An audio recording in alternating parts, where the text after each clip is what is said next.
And I don't wanna. You can't make me. This is a cool model. What's up, Sugar Rush? Hello. Sarcastic Grandpa. I'm so sorry we're late. That's my fault. No. It's my fault. I won't. Don't let him say it's his fault. It's my fault. I won't let him do this. It's my fault. It's my fault. I had another meeting. It ran late. Because of the wonderful things he does. All right. That was my last little bit of free pub for Willy Wonka. No. It's the Wizard of Oz, but okay. Great. No. What a horrible start. Like that's rough right there. That's rough. Welcome in, everybody. Because of the wonderful things Willy Wonka does. Can you imagine the Oompa Loompas? Yes. Because. Of the wonderful things he does. All right. That was our 10% silly business. Welcome in, everybody. Who we got? Lumberjack. OMG, Chris, you're late. I'll take that bullet, Lumberjack. I already took the bullet. Skinner. Silver. You don't get to take the Wizard of Wonka. Yes.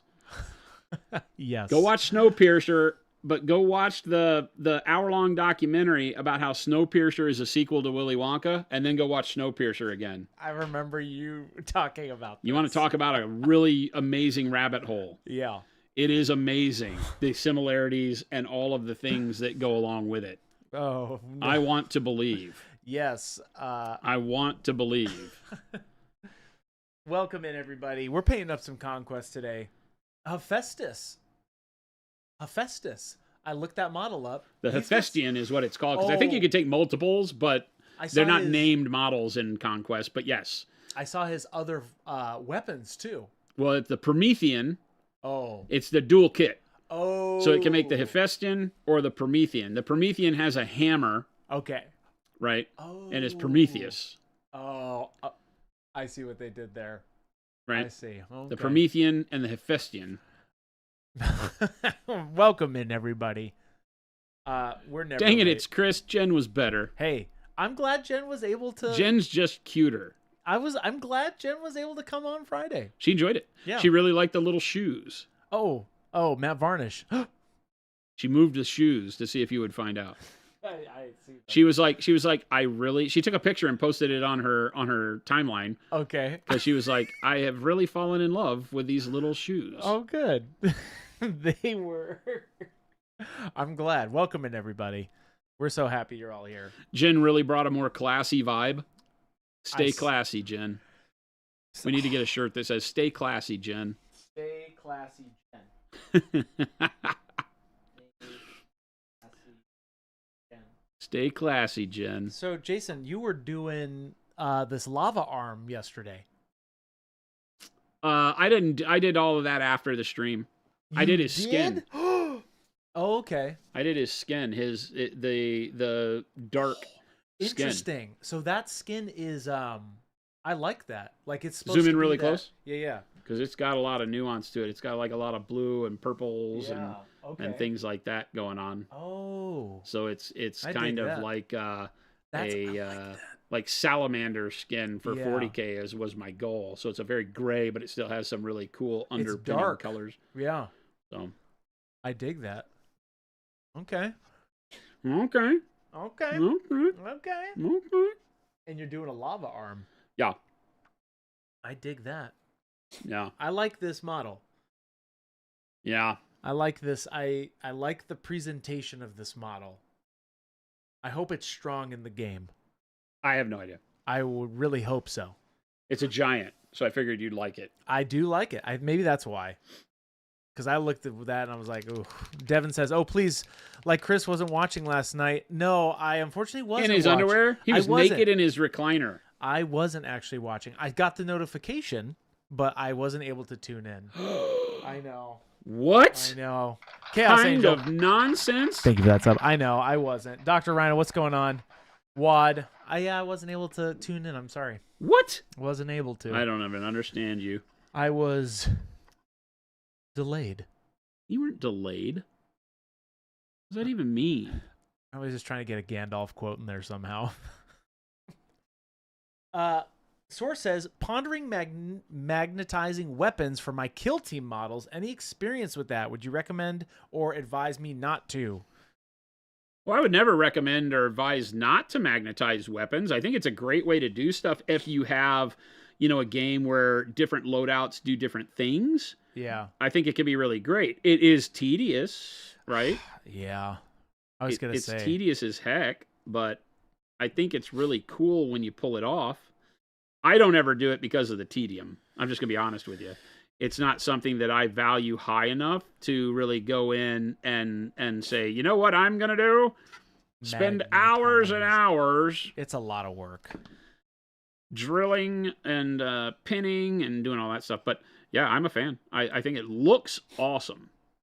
If you're super into that, right, where they have to have the right weapon. The WYSIWYG stuff is big in like Mordheim, Kill Team, Frostgrave, those types of deals, then I'm a big fan of doing it. It can look awesome on the table when you have your guys, painted up and you can say, yeah, and look, I can swap to have, this weapon or that weapon or the other weapon. The official weapon. Yeah. Honorable MFer says, just got some basing textures. Do these react to plastic glue? Do they react to plastic? Like, can you glue stuff to it? It's just paint. It'll react the same way. You can pull it off with glue or whatever. So I'd have to understand what you mean react. If you're going to lay it down on the base and then plastic glue something to it, like the miniature. Yeah. The miniature might lift off of the basing material because it's just paint. Right. I do like the what was I going to say? I just had a brain fart. What are you asking about? No, I was about to ask something based off of that, but I totally just forgot what I was going to say. Oh, it's a big old sigh, Chris. Okay, that's what it was. So you're doing, I see you're obviously adding this white. Yeah. Are you going to go over that with a filter afterwards? Yeah. Is that the idea? Yeah. This is like the lava. The lava spilling out. And then, the top of the rock or stone on each of these fingers and hand and stuff will be black. Okay. So I went in and painted the whole arm white. Well, not all of it. I missed some big blocky areas that I don't care about. But I painted the whole arm white, titanium white, just with a brush, just real sloppy. Yeah. And then it orange transparent over that. Again, just very sloppy. Yep. With orange transparent over the top. And then now coming in and doing the white sets me up to go back with transparent yellow. Mm-hmm. Right? And then once I see how the yellow and the orange interact, I'll go back and I will paint the tops of all of these surfaces with black and gray. Yeah. To give it the lava rock feel. Okay. I dig it. Because these little cracks aren't really like lava flows. There's not a whole lot of space for some of them. So I want to get the yellow seated in here first before I make a determination on how much of the orange to show and how that's going to work and all that. But the white here is going to make the yellow stand out, right? So anytime you're doing these kind of effects, always good to go back with white so that you can build up your yellow, red, orange, whatever you're doing. Because everywhere where I'm putting the white right now will really glow bright yellow. Mm-hmm. And just titanium white. A little bit of water. Titanium white. Teeny weeny brush. Rest is history. Bob's your uncle, we say. Odd's your uncle, to whom's their we? No, Bob's your uncle, not Odd's your uncle. I mean, your uncle may be odd as well, but he might be an odd uncle. Everybody's got one. Honorable MFer says, just wondering if it would melt if I added some plastic slurry on top of it. Okay, going back to the textured paste. I don't think so. It's just paint. Like, it literally is just paint. So would the same thing, if you put it on a painted piece of plastic, what would it do? Because that's all our texture is paint that has more solids in it. Right? Mm-hmm. Has like, husk. Like, old used organic husk and things in it to make the material.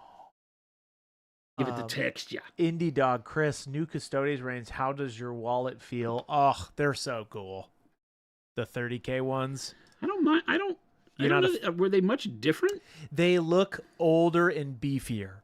That's it, in my opinion. They have a better anatomy to them. Yeah, right? that's the key. That's the word I was looking for. They look more like what they Like would their look. midsection Yeah. has less of that, Space Marine feel to it. And I would just take the head off and put on my wacko Thunder Warrior helmets. They're pretty cool. I will not be buying them though. I am invested. Yeah, they didn't jump out at me to make me say, "Oh, Yeah. awesome." They're The idea that a cool. lot of the other stuff is in plastic, the jump troops in plastic is cool. Their tank is now. So yeah, the tank, the dreadnoughts. I'll probably end up buying a tank because it's plastic. Well, the dreadnoughts Yep. have never been in plastic either. They've all been resin. So Yeah. that's cool. They're cool. JM Band Panda says, I do have an honest question. Can you use the metallic medium for regular paints to give it a slight metallic look? The metallic medium. Yeah. Yeah. That's kind of the whole point. That's what it's for. Do it now. Yeah. It's the transparents work great with it, but the normal colors do as well. So I love it. Baldman says, just wanted to take a second to say how much I love Monuments. Scraper was using it a ton yesterday on some Terminators. It's one of those tools that you didn't know you need until you got it, then it changes your life. Honest to goodness. It'll change your life. Ruckett says, can I come to the office and exchange buckets of queso? No, you stop there. For Pro Sable #1s. I want some so bad. I wish. Buckets of queso. Now, that is a messy delivery. Ogre says, thanks again for the airbrush advice. I was able to get some serious work done. Nice. That's great. Stan, Jason, as you don't like many of GW character series, what's your thoughts on Angron's Transfigured? Oh, I did see that one too. His face looks interesting. Yeah. It looks more human, right? That's a little bit. I'm not a super fan. You know me. I don't think they do them justice. Yeah. I think that the Fulgrim one was really cool. The Horus Heresy one in particular, right? Yeah. Okay. Because the whole idea with that is that they were becoming demons. Yeah. In 30K. Yeah. Well. Yeah. Okay. That's why they kind of look human. Some of them. I mean, in 30K, Fulgrim and Angron achieve full demonhood. Oh, okay. So that's Mortarion less so in 30K, but Fulgrim, by the time he fights Dorn on the wall, is legit serpent tail, wings, the whole nine.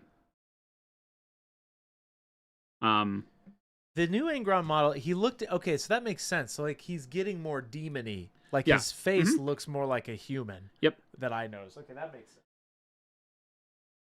Yeah, he's lost over to the demon by this point. Yeah. Ruckett says, I really liked how the High Elf Blood Bowl team looked. It was actually pretty cool. I didn't see that. Yeah, it's Lumineth Realm Lords, but football. They actually look beefy, and they did that pretty well. That's cool. They didn't do it cartoony, and they look like legit high elves playing football. Oh, that's cool. Yeah, they got like lion mane, like pelts on. It's pretty cool. Oh, okay.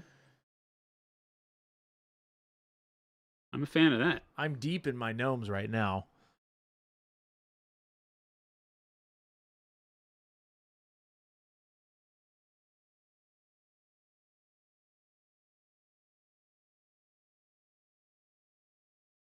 I'm very intrigued to see how this lava comes out. Like the colors you're going to put over it. Yeah. Just yellow. I meant with like the grays and the blacks too. Oh, yeah, for the rock. Uh-huh. Yeah. Like this is a cool underbase for this. Can you remind us how you did this? This orangey workup for those who were asking. Yes, he did get a lot done. Wake Titan. So it's just painting the arm white. Okay. And then after I get the base white done, going in with orange transparent over the white arm and hair. Okay. All of it was done the same way.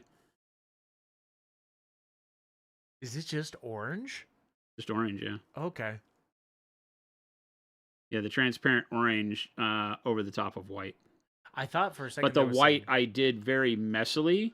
And so by doing that, it makes it to where the white had various amounts of black showing through. Yes. And so the orange itself tends to then almost have like a contrast paint effect. Yeah. Not quite the same, but Ogre, you were going to ask. similar. Yeah.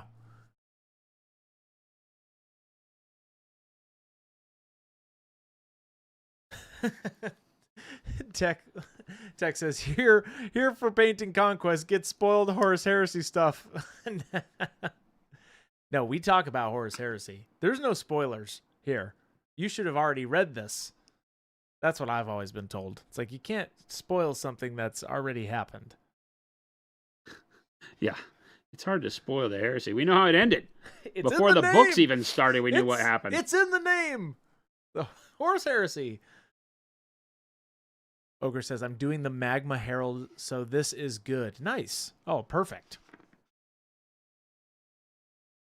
Red Faye, I would if they printed enough books. You would read the books if you did? Indie Dog says, isn't 40K the 30K spoiler? Yes. We know how it ended.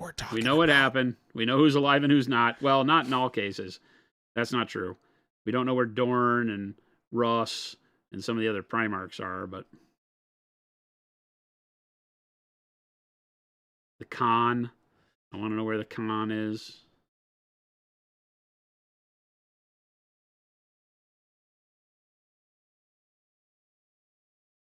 Oh man, where are the unspoken about legions, Jason? In all caps. Wow. The redacted legions, they got murdered. The Emperor had Russ and the wolves destroy them, and their legionnaires, the two Primarchs were killed, and the legionnaires were eaten up by the Ultramarines, which is why the Ultramarines have the biggest legion in the heresy, is my headcanon for it. Why they were negated, who knows? There's only a couple of references to that whole thing. One when Lorgar and Magnus are talking, and they reference, Magnus says to Lorgar, because Lorgar's talking about having been slapped down for worshiping the Emperor. Yeah. And Magnus tells him to tread lightly or he'll wind up, the Emperor will sick Russ like he did to our brothers. So that was in a book. That's captured canon, but it doesn't go into any detail other than Russ going and being sicked on the other two by the Emperor. So, yeah, there's not a lot of reality there. A reality within the fiction, that is. It seems silly to say. There's not a lot to go on. But we can only assume that maybe they... when found, went rogue, didn't buy into the Emperor's storyline, didn't join up, got their legions, and, grew too big, started to ask too many questions. They weren't useful tools, is the way you would look at it, right? And so the Emperor had them removed. Have that removed. Have that removed. Avian says, a real honest to goodness question. In the Wizards box set, there was a Germany gray in there. Was there a Germany gray in there? If that is so, why did you make it so smooth? Germany gray. It kind of looks... like a German gray? It's not really. I know what color it is. It's a little too dark. It's a Wizards bug color. A little too dark to be a German gray. Yeah, I mean, it works as kind of that color, but no. Not intentionally. It is a very nice color, though. Zeth says, would you change anything in your workflow for lava bases? For what I'm doing right now? Yeah. No. I do the same thing. That'd be a great way to do it. Yeah. You'll see it'll start to come together as we do more. But this lets you be sloppy by just overpainting everything white, because it makes it very difficult to get your brain around, because you're painting the dark colors last when normally we paint dark colors first. Yeah. Right? Because the brightness coming from inside means that, the dark color is going to wind up having to be done last. Mm-hmm. And the way we paint it will be a little bit different. But no, I think that this works great for lava bases, for just about anything you want to do in this realm. M3 Stout says, so Chris, you going to skip Fridays now and let Jason and Jen do the retro show? Jen could totally do it. Give him the right to just take Fridays off. I don't. That's not the plan. But Jen can always come on and produce. Jen's also busy. She had a lot of fun. She could do that. She enjoyed herself. I don't want to get your hopes up too much, chat. You can't get rid of me. It was nostalgic. Easily. I'm sure there was a lot of footballs being thrown and recipes shared, all that good stuff. Footballs being I don't know. I was just trying to think of like nostalgia, just like, hey, meeting for Thanksgiving dinner. I don't know. Footballs being thrown. Sure, she's hired. What the heck? Maybe just don't know Jen very well, do you? Maybe every once in a while, if she's up for that kind of thing.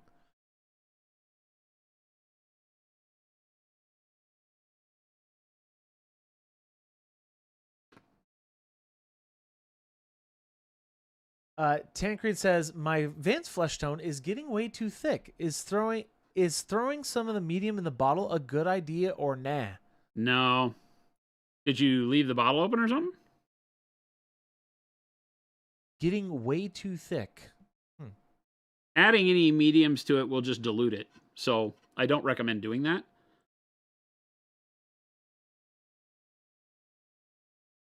Ogre says, do you just spot pick the yellow, grays, and blacks for this lava? Spot pick? What do you mean? Yeah. Are you talking, Ogre? You might have to re-ask your question, but in a full statement there. Are you talking about the bases or the base idea? Or are you talking about, I need some more info. She was great at keeping up with chat. Hey, I'm glad, Bald Man.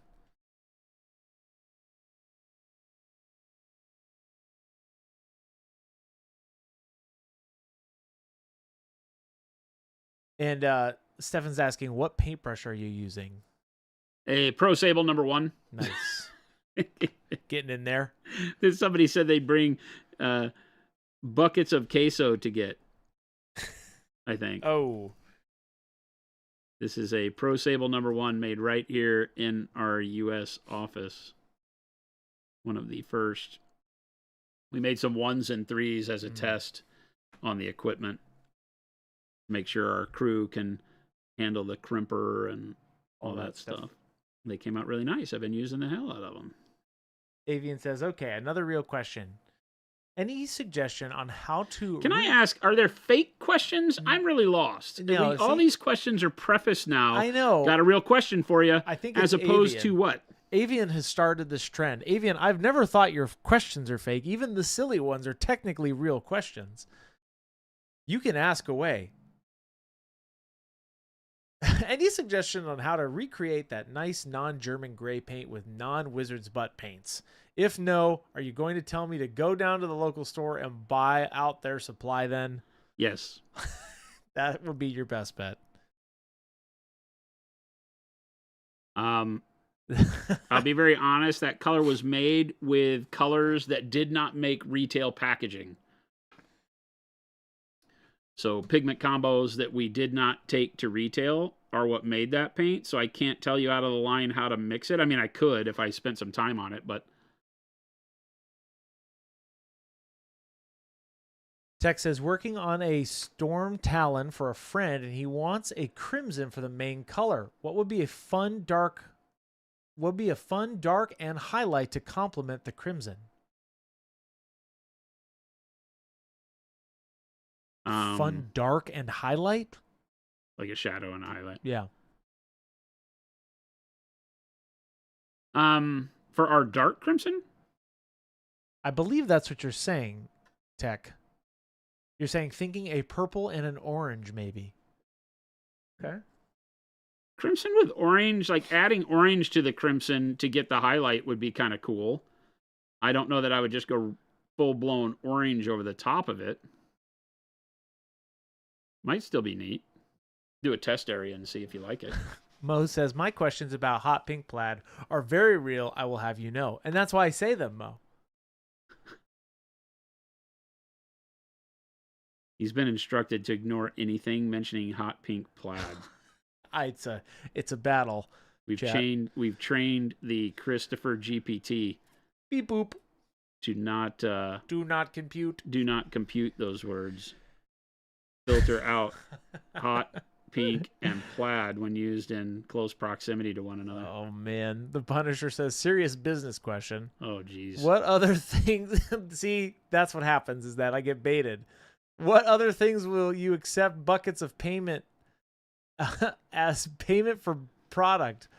Will you accept buckets of as payment for product? Buckets? Nothing. Money? Gold? I denied buckets of queso. What makes you think there's buckets of anything other than money that we will accept? We could also gold. Buckets of gold and silver right now would be good. If you bring buckets of gold to our office, we'll give you paint.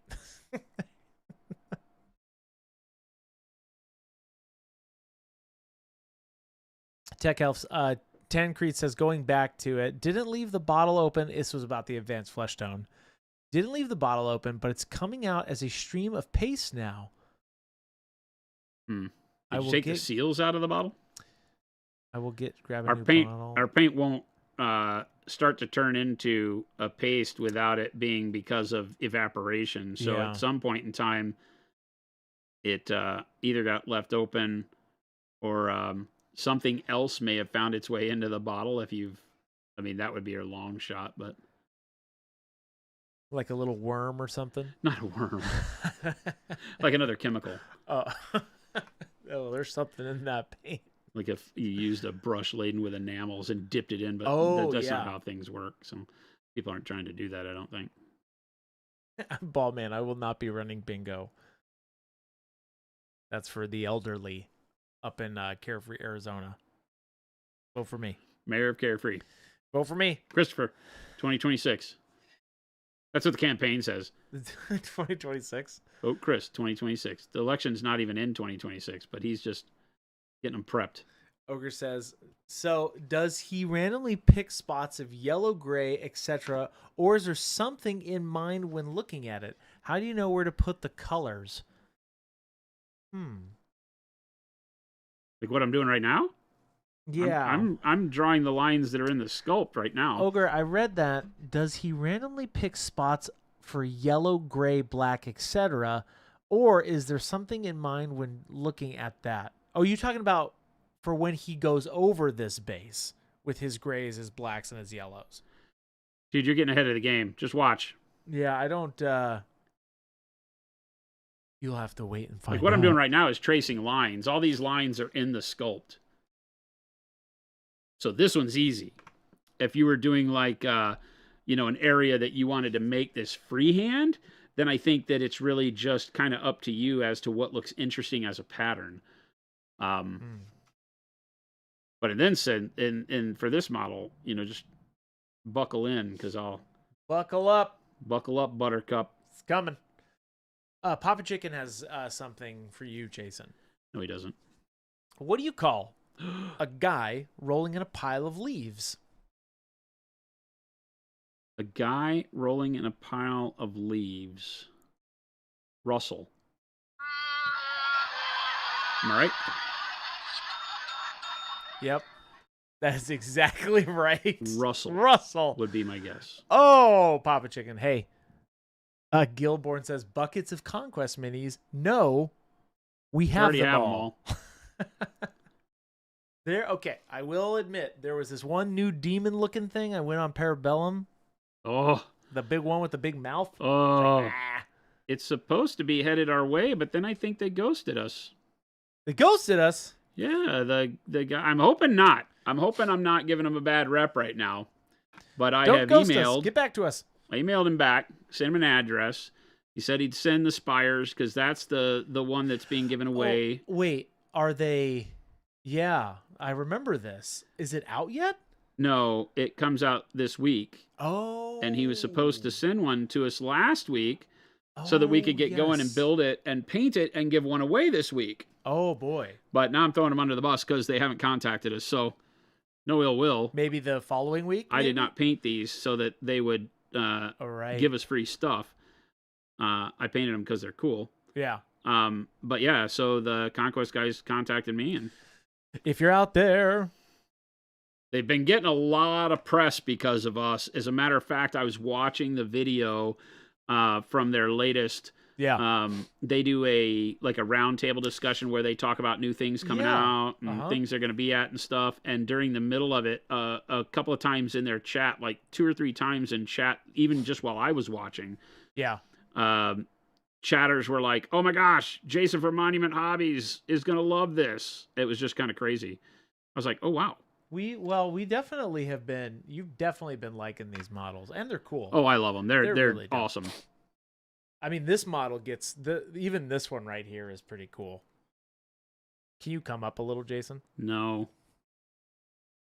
Give me a minute. Mhm. Some of this detail work, you're just going to have to deal with me being off screen That's because okay. I have to be right where I need to be.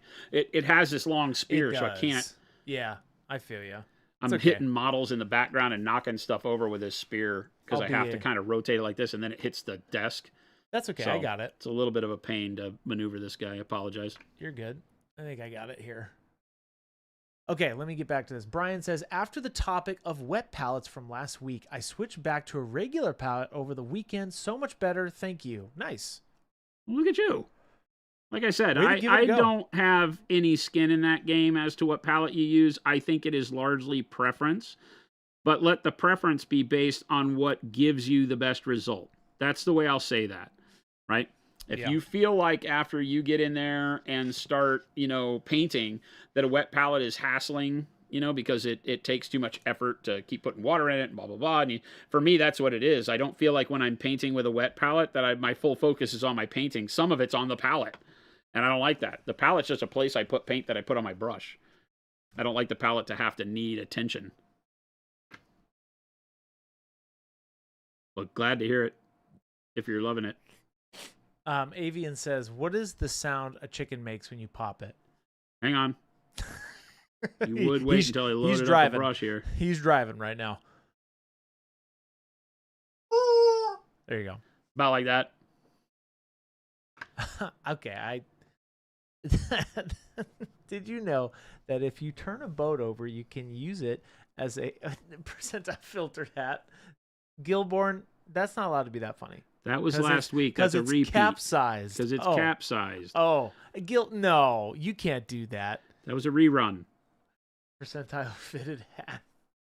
How dare you tell him to stay in frame? I have to. Otherwise, I'm all over the place. He's driving. I'm the co-pilot. I get it. Bruise Games Rise says, I just picked up the Adepticon and Flame-On sets from my FLGS. Magnesium looks so cool on these minis, and he needed some browns for HWQ Darkwater. Oh, okay. Warhammer Quest. Gotcha. I'm doing it all in Pro Acryl. Nice. Magnesium is a great metallic color. One of our favorites. It is the best base. I just used that this weekend. It literally becomes for you if you turn out you like magnesium. It's like what you grab when you're gonna put your base coat down for metal. Period. Yes, it doesn't matter. 100%. It's like, yes, I'm going to do magnesium. It's going to be wonderful. What do you call a cow with 2 legs? What do you call a cow with 2 legs? Lean beef. No. Oh. Ogre. I can't. That's too much. Tech says the big glass pane from Hobby Lobby is wonderful for your paints. Yep. Oh.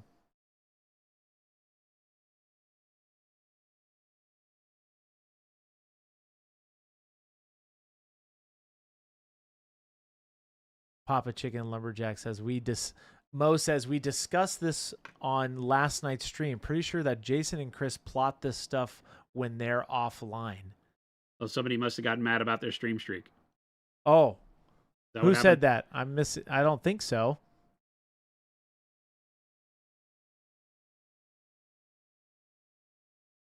Somebody accused us of plotting against their stream streaks. We're coming after your stream streak. We're just glad you're here. You could be on streak number 1.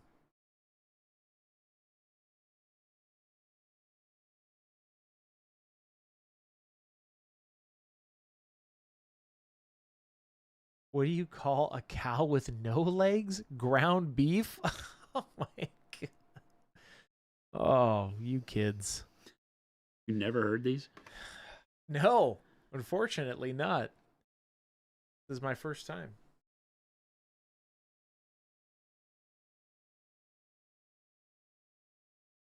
Tiger says, do we know when the Warrior Texture Trainer will be back in stock? My wife has fallen in love with it. I would assume very quickly if it's not in stock right now. Are you in the U.S.? Yes, where are you? I think we had a lot. Yeah, I would imagine we would. Old Gamer says, hello, how are you? Hello. I'm busy with my order, but what is the difference between the Dauntless synthetic brushes and the Pro synthetic brushes? Great question. The Dauntless synthetic brushes are machine-made rather than handmade, so they are just a little more affordable because of that.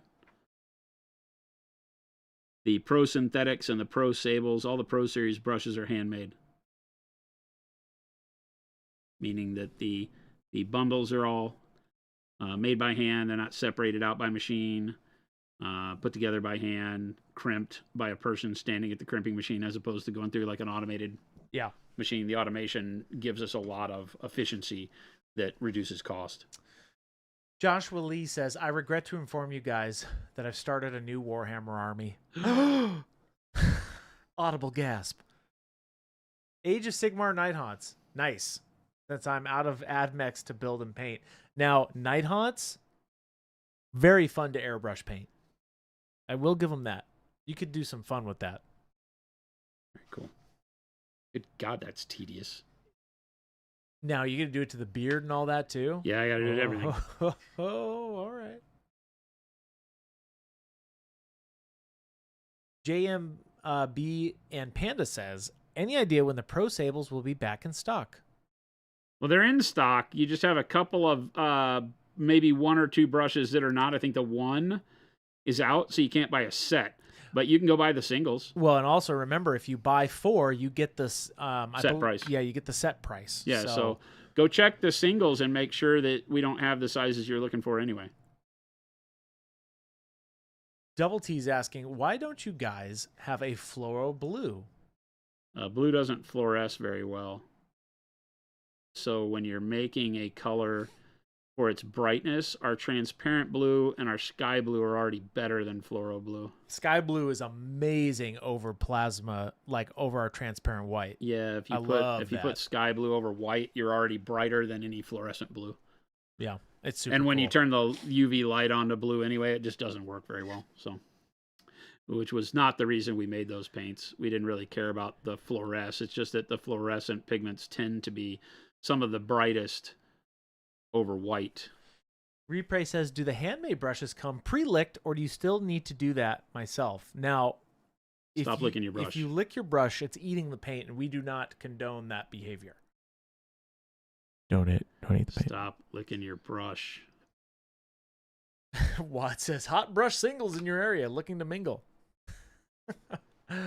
Inappropriate. But correct. Inappropriate, but correct. Harsh. But fair. We need to get we should do what is it called? Is this one of those we's where it's all me that has to do it? No, me and you collectively. Okay. Should come up with fake temporary tattoos Uh-huh. for our site. We should get one of your hand for fun, right? So everybody can have my tattoos? Yeah, for their opacity. Okay. And then we'll get the lower back stamp. Harsh but fair. Okay. Harsh but fair. Do you concur, Doctor? The tramp stamp. The tramp stamp. How funny. No, the only reason I don't concur is because I don't want to be out in the wild and have people come up to me and drop trow to show me their temporary tramp stamp that says harsh but fair, because that's exactly what's going to happen. You're definitely inviting that behavior. Is it? Yeah. See, and it would be our fault for having created this situation. B Dollars Girl says, trying to get a miniature finish for January submission. What's the last day? The last day for January submissions is going to be the last day of January at 11:59 p.m. MST. Is it a 30th or 31st for January? It's a 30th. A 30th. January 30th. December has 31. I don't know if January does. I don't think so. I think there's only 2 back-to-back 31s, right? And that's in the middle of the year. I think so. Mattis Hype says, can you ask Jason if he's going to paint the new Consumption Beast next week? That's my goal if they send it to me. We will. They were supposed to send it to me, so we'll see.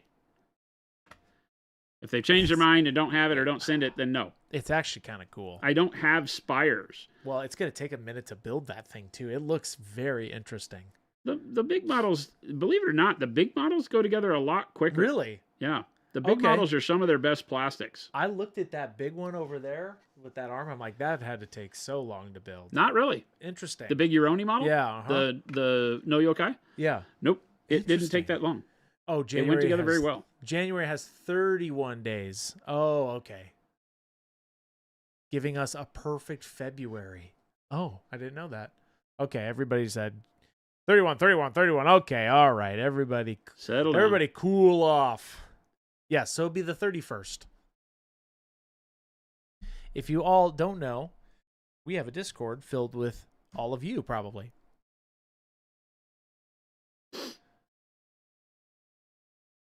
Jen says, Gentastic says, I beg your pardon. January only has 30 days. What day is our anniversary? Ha! Ours is the 31st of January. I should know this. Oh, chat, look what you've done. I should know this. Does anybody else do the knuckle game?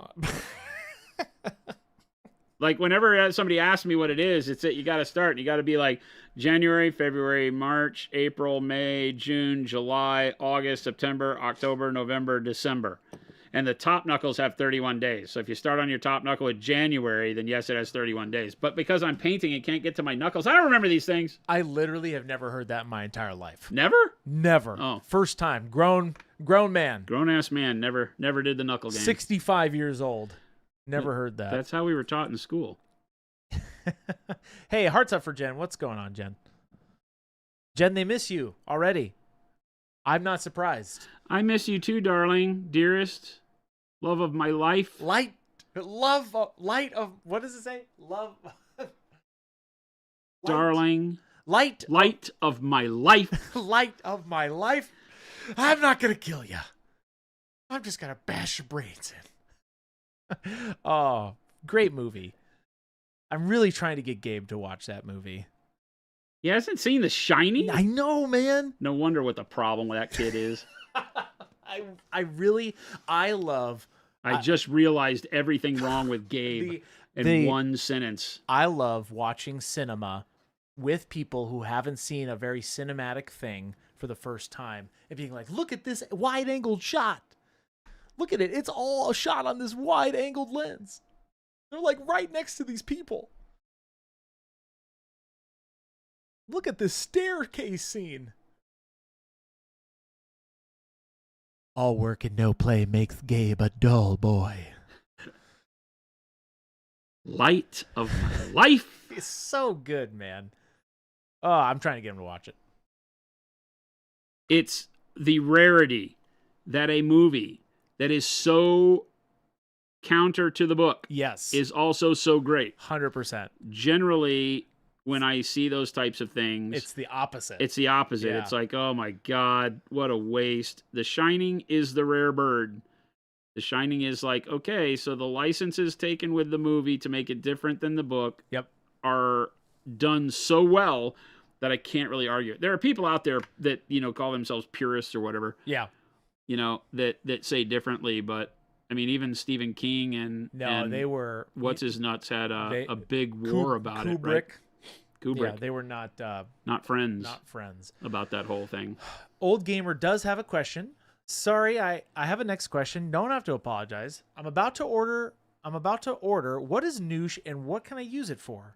Great. I'm gonna let Chris answer that question. It is our weathering medium. It is our call to oil washes, and essentially it is it has a longer open time. It's a medium that you can color to whatever you want to do. I use like a brown, like petroleum brown, and transparent brown is my favorite mix. Yep. And then it gets in the cracks and crevices, and you can kind of like stroke it down, and it leaves a weathering effect. It's awesome when it dries, by the way. What's called a subtractive weathering medium. So just like Chris said, you put it on the model and then rub it off. Yep. With a finger, paper towel, sponge, whatever you got, brush. Oh, I love it on literally every vehicle I do. Yeah. I do that because I just typically like my vehicles really rusty and grimy. Not like, it's not too overbearing though, so you just take off more of it, essentially. The more you take off, the less it'll be that way, but I leave it on there. And I've dumped it on there. Sorry, you can't really see what I'm doing right now. No, you're okay. The angle of this model is atrocious for this. Lumberjack says, Jason could have used it for the cracks with the white. Then no, it would have tinted the surface area too much. Oh, I see. Okay. I thought about it. Oh, interesting. I guess I either that or doing like capillary action here, yeah, with glaze wash medium and filling it in. But you lose so much opacity with the white that you got to do it like 8 times. And as tedious as what I'm doing is, it just works the first time. Yeah, it lets the titanium white do what it's really good at, which is put a lot of opacity into a small area real quick. Noob says, how does one paint brass, bronze, and gold with the metallics for Monument? And which metallic works with each to create these true metallics on models? We're looking for a brass color, Jason. So brass is kind of really the greener gold. Yeah. Right? So if you just do what I do for a lot of my gold non-metallic, I base it with green. Do the same thing with your metallics, and then just use the gold. Because other than that, brass is gold. So you can use gold paints, but you need to have something that gives it a little bit of a green hue. And I typically underpaint my metallics. So you can put a base coat down of like camo green, dark yellow green is my favorite. And then once you have that on there, paint your gold thinly over the top. So that you basically are think of your metallics as a glaze almost. Here's a great video segue for that, by the way. This video, by the way, Jason, I've watched several different times. Yeah, it should help you tremendously. It's something that is so simple, but glazing metallics is nothing different than glazing with regular paints. Yeah, regular paints. A lot of people treat metallics as if they're some miraculously different thing, and they're not. They allow you to do a lot of really cool effects if you just treat them the same, glaze with them. Yeah, I love that. I've been doing that with my metallics recently.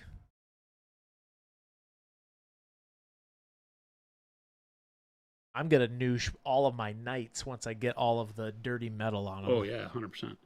Make them all dirty. Rusty. Holy.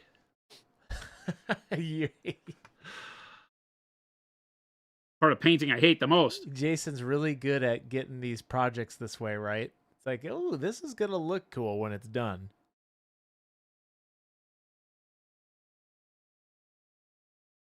Double T's says, how do you keep from gluing your fingers together only using super glue? Ha! I don't. You just glue them together. Should ask Jen what I did yesterday. What'd you do? When I was putting models together. I walked out into the living room. She was building a puzzle. And I walk out and I go, here, touch my finger.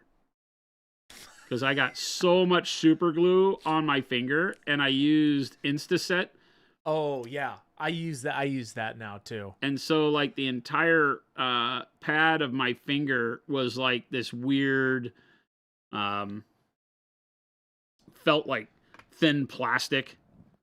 It was crazy. We giggled about it for a minute.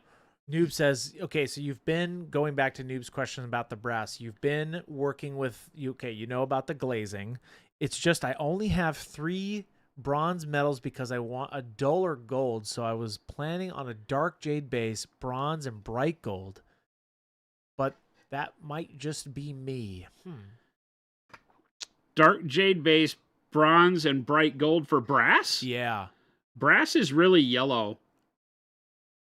Is like, it go more, look on the internet and look at what brass is. Brass is very yellow. Is it more, it's more warm than cool? Yes. Okay. I was getting a but little it has confused. a green kind of undertone to it. Interesting. Whereas gold will be more orange, right? Uh-huh. I typically reverse those two. But yeah, I don't mind the jade and everything. The jade, the bronze, and the bright will just be like, very darker metallic than what I would traditionally think of as brass. When I think of brass, I think about like brass, knobs on doors and closets and stuff. Yeah, it is warm. Repray says, Jason once told me that brass is the fakest super yellow gold that you could imagine. Yeah. Okay, that makes sense. Yeah, just with a green base. And then go into all of like the Dookie gold colors. Wake Titan says, I like magnesium with a dry brush of copper for warm brass. Oh. Copper. Wow, that seems very orange. Too orangey, maybe? Copper. Orange and red, but interesting. Brass doesn't have a lot of different finishes, right? It's that very yellow fake gold look, and that's it. Noob's like, interesting. I thought brass was a cool yellow/green rather than warm. I know gold is like brown and yellow, and bronze is just down to a different at saturations. Yeah. Interesting. It looks like Jason needs to make a brass.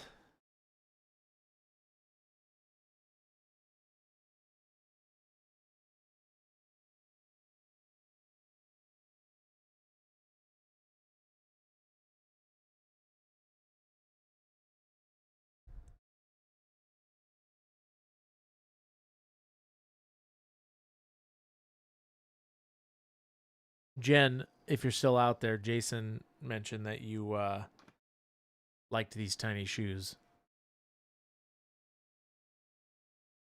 Matt Varnish's work up there. She loves the tiny shoes. She did. She said she's having so much fun with all the things around your desk, but she thought that her favorite was the tiny shoes. The tiny shoes. There's not much well, I was surprised. Did she mess with any of the toys? She found the pickle and wasn't impressed. Which I took offense to, but whatever. A fence. Like a picket. Like a picket fence. Like a white picket fence. Like around the building. Yes. You didn't like the pickle? Didn't understand. I don't think she understands. Oh, that's a whole different thing. She pressed it. She goes, ooh, what does this do? And she pressed it. It's like, oh, I don't know about that. It's a grenade. This is a what I like to call a silly grenade. It will just keep on yodeling. Your lady.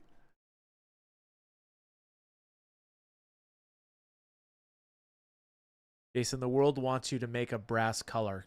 Is this doable? I mean, I could. You heard the man. Why? Why not? Is what chat's gonna say. Jen says, well, I took offense to Jason for getting the January 31st exists. Uh-oh.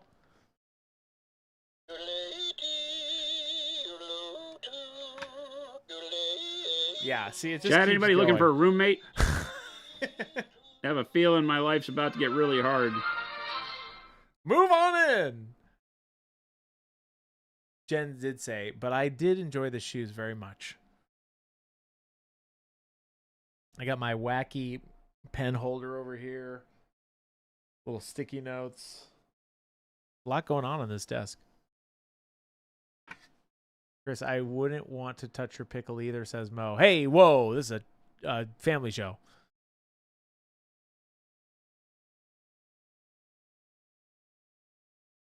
Stan says, Jason, stop for flowers and a box of chocolates on your way home.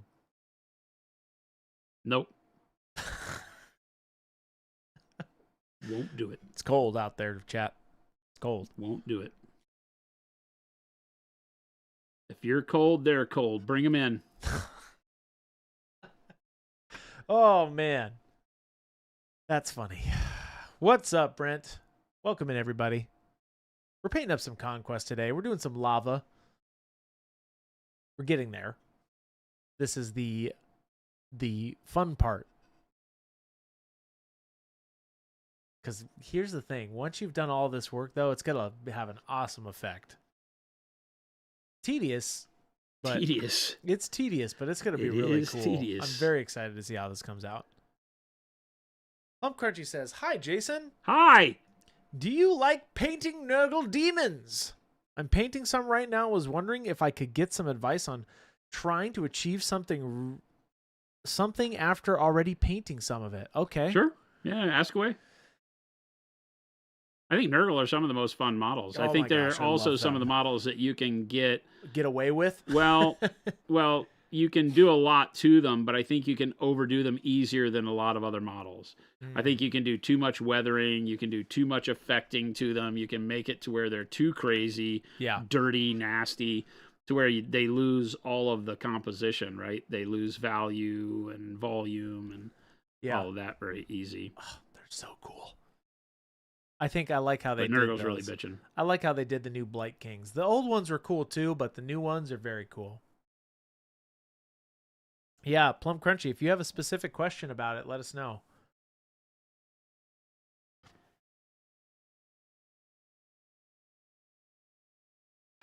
Noob says, all right, Jason, or someone at the company, will any of you put out different painting styles using Pro Acryl ranging from Grimdark Pop or Grim Pop, etc., explaining the technique rather than the color choice? So, Noob, are you looking for a tutorial for these things? I'm not getting your question. Most of them are as simple as their color choices, right? Desaturated. You're talking about painting, in a weathered sense. I think that with the advent of all these like taglines and trend names, we miss the point of, at the root, all creativity in painting is about application of color and representation of light, right? So when you say grimdark, or I don't know what the other one, grim pop, I don't keep up with what all the kids are talking these days. Grim pop. The reality is that what we're looking at is, using desaturated colors to make things look weathered and gloomy. So while not so much a choice of color, because we don't really talk, I mean, we have to imply color in the way we teach, because, you've heard like in chat, people will be like, hey, what color and how did you do that workup and yada, yada, yada. And so we'll say, well, I use this, this, and this. But the thing to take away is that working from a dark color to a light color is always going to give you the best results. As you move up through all the parts and pieces of a model. And how much of the dark color do you let stay on the model will generate its overall feel and make it, more grim, more dark, or more bright. Yeah. That's all just based on, again, painting with light. Okay. How much of the light do you allow to take over versus how much shadow remains on the model and all of that. So when you say tutorials on painting like the grimdark way, you can watch tutorials on it, but there's not a tutorial on how to paint that way that really doesn't focus, that's worth its salt, that doesn't focus on teaching you value and the difference of, the mechanics of leaving dark, desaturated colors on a model versus bright colors, right? Using bright colors as kind of a punch that can give like a good detail to a model, things like that. So that's why you hear us talking more about, the concept of light and value than anyone, because like you could paint anything as grimdark, obviously Barbie dolls, whatever. It's Grim Pop now. Whatever. Grim Pop. So what I'm really trying to say is don't get too hung up on the terminology and acting like there's a different way to paint it. It is all about brightness and vibrancy. Yeah. And if you paint the exact same style you're painting with right now, but use, darker colors, a lot of people think grimdark, you have to like flick blood on everything and make it look like a disaster, like a Nurgle model.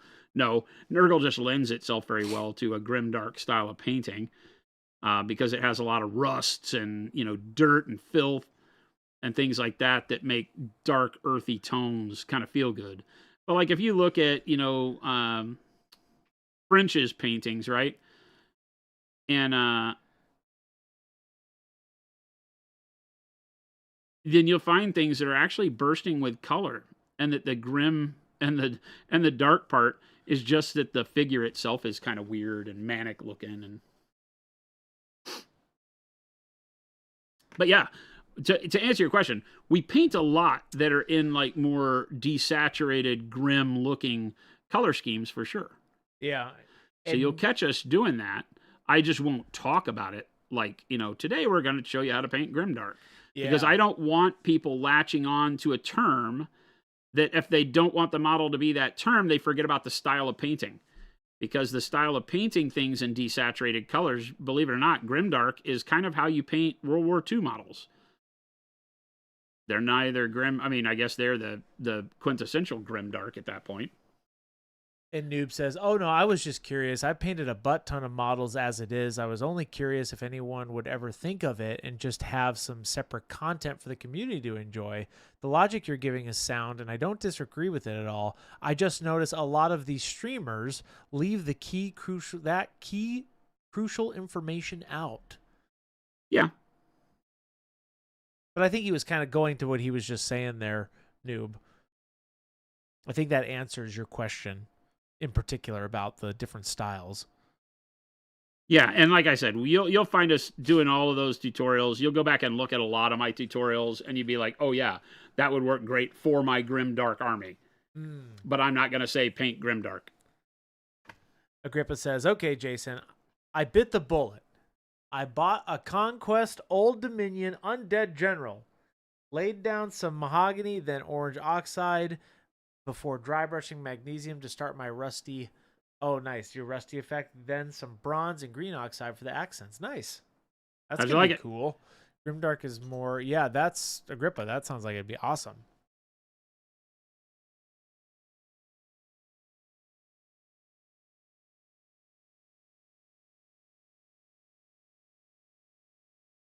Source says, hi. Is there one place where I can find all of your methodologies? Yes.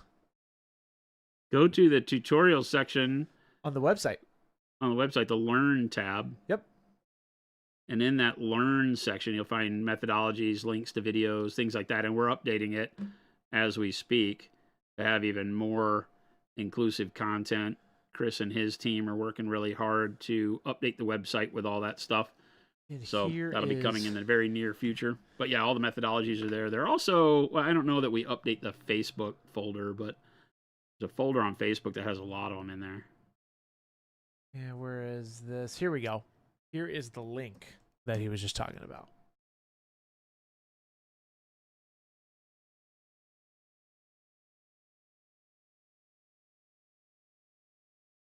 Oh, Noob says, okay, oh, right. Will Monument ever dip their toes into making oil paints for the Pro Acryl range? It's not an impossibility, but it would mean that we're moving out into the broader art world with our supplies, which is something we've talked about, something we could very easily do, but it's a marketing thing that we are not a known factor in, so it wouldn't happen quick. Everything that I do here is built towards taking those products from the art world at large and bringing them into model painting three-dimensional surfaces. A lot of products don't do that very well because they're meant for flat substrates, wood, canvas, plastic, whatever. Yeah. Metal. And it is a different world when making paint and products for three-dimensional surfaces that have high detail on them. It's different if you're painting a jar or a vase, right, that's smooth, than when you're painting a figure like this that has a tremendous amount of detail, right? You know, I'll have people come in and ask me. We had somebody on stream the other day ask if our primer was self-leveling, and I'm like, no, and you're very thankful it's not. Self-leveling. Yeah, because self-leveling primer is meant to take the imperfections out of what is intended to be a smooth surface. Yeah. So if it has any ripples or details on it, it smooths them out by going into there and then being thicker in that level. If you use self-leveling primer on a miniature, you just lost detail. It rounds all your detail off because it's trying to smooth things out. Well, but it's a term they hear and they're like, oh, well, yeah, you do that on a Sylvaneth model and you're not going to see any of that bark. Yeah, you got to be careful, right? Because that stuff will ruin a paint job really, really quick. Or not ruin a paint job because you're priming first, but you get my drift. All right. Oh, yellow Brent. transparent. Here we come. Brent says, so Leader Man, I did a good job of spreading the monument word. Yay! I had a coworker whose husband does a lot of painting and is having all kinds of issues with normal hobby paints. Yay! I was like, you have to try out ProGrill. I'm doing my part. Hey. I love it. Thank you. Brent, you're okay. Transparent yellow. Transparent yellow. For all you kids out there. For all your kids out there. All you kids and your drugs. Boom. Why am I using the transparent yellow instead of the special sauce yellow, Christopher? Test. Put you on the spot. He hates this. No pressure, but all the pressure. Do you want to keep your job? You would like it to be more vibrant. Or you have more control over this. Sort of. The reality is like with it, we've been testing a lot of our special sauce, which for those of you who may not know, it's our answer to contrast paints. Yeah. And it will be coming out soon. I have the yellow here. Why would I not use the yellow over something like this?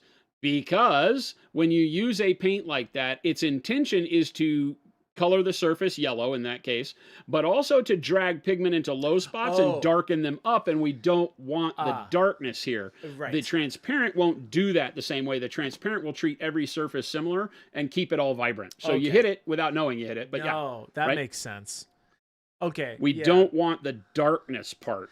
Well, wait a second, because you want to keep it on some of the orange too. Yeah. Oh, okay. Got you. For a minute, I thought you were just trying to do it on the yellow. And keeping the orange. On the white, you mean? Yeah. Sorry. No, I don't care if it overflows because I want it to look like it's blended. Yeah, because magma's going to be like that. Right? Yeah. Oh. Yeah. So I'll use a bigger brush and water on it. What? I did not say that. Sorry. That was I did not say that. That was not me. And you're just going to follow the lines. Yep, you got it. There you go. Baldman says, real question, no Chris attack. Oh my gosh. It's so funny. Poor now. Chris. Your guys' questions are always real. Look what Avian, I blame you.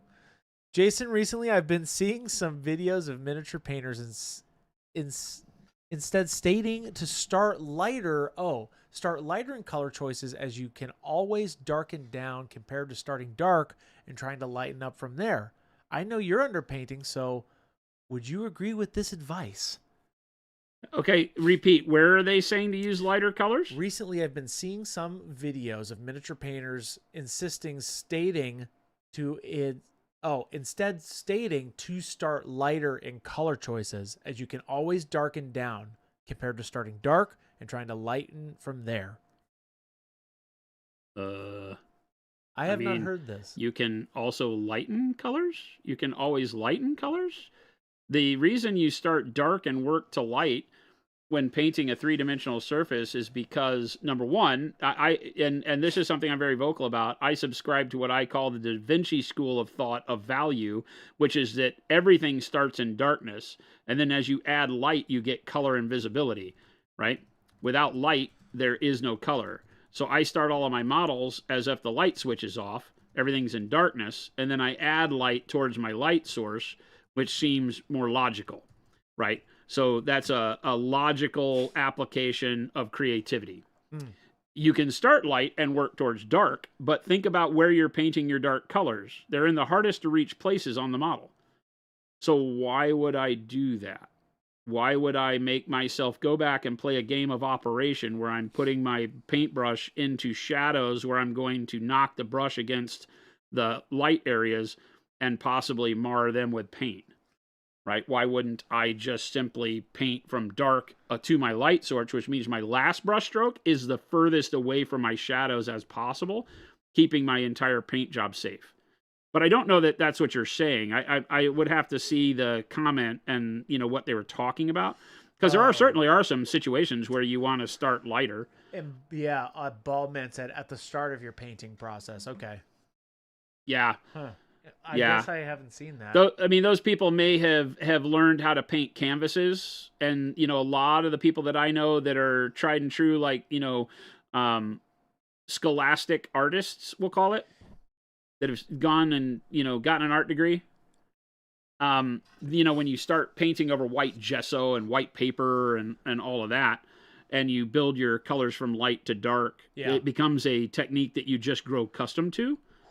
But you're painting 2D surfaces. And so I agree. And believe it or not, remember that with a bunch of different paint types, starting light and painting dark over it is the way to go. Watercolor. So you might be talking to somebody that's a very big watercolor artist. With watercolor, if you start dark, screwed. Yeah. Because you can't get light-colored watercolor to go over dark-colored watercolor. So there are whole mediums that require you to start light. So don't call it a rule. You know, it's more of a technique or a convenience thing when painting three-dimensional objects, because it's very difficult to get your brush into, you know, the recesses where I'm going to want to make sure my dark colors go. But even then, you might have to glaze back into them. But that's why we start with black primer, right? So we don't have to paint those areas later on. So it's neither right nor wrong. It's another subjective thing. What do you enjoy? What is recognizable and confidence building to you? But I would say, hey, I would initially start a conversation with that person and say, did you come from a world of painting canvases, watercolor, things like that, where dark colors are harder to paint over? Because if you start with a black canvas, it's much harder to bring value onto that canvas. Because if you're using artist acrylics like our expert acrylics, what's one of the biggest features of them? They're more transparent. Yeah. So just like watercolor, I mean, you can paint, you know, white over black with the expert acrylics, but it's a world where, you know, you are going to have a harder time of it. And if they came from that world, then yeah, they're going to obviously say that, oh yeah, you always start light because you can always make things darker that way. But you're going to have a hard time putting light colors over dark colors. Other than that, that's the only reason you would do that. Zethlin says, for this yellow transparent part, wouldn't it be a better result with an airbrush to blend and overshoot a bit under the lines for a bit old style ? Well, remember, I'm painting black over all these surfaces you see. That's true. The line itself and just the region around it is all I'm worried about, and I can really focus on that better with a brush. Yeah, and just really get in that recess there. Yeah. Right, because it's just the veining that I'm worried about. The rest of these areas that are orange right now will be black. Think of it like charcoals. So I'm looking to figure out where I can paint the black to, so I still get a little bit of the orange and the yellow. And I can definitely do this over at the end with an airbrush and transparent white or titanium white to fuzz the colors and then apply the orange and the yellow again back over it. But this is the quick method for doing this. It gives good results. And depending on, I guess, the intensity of the heat, you know, you wouldn't get it all to look perfectly blended anyway, but I don't really care. I like how this yellow's looking on this.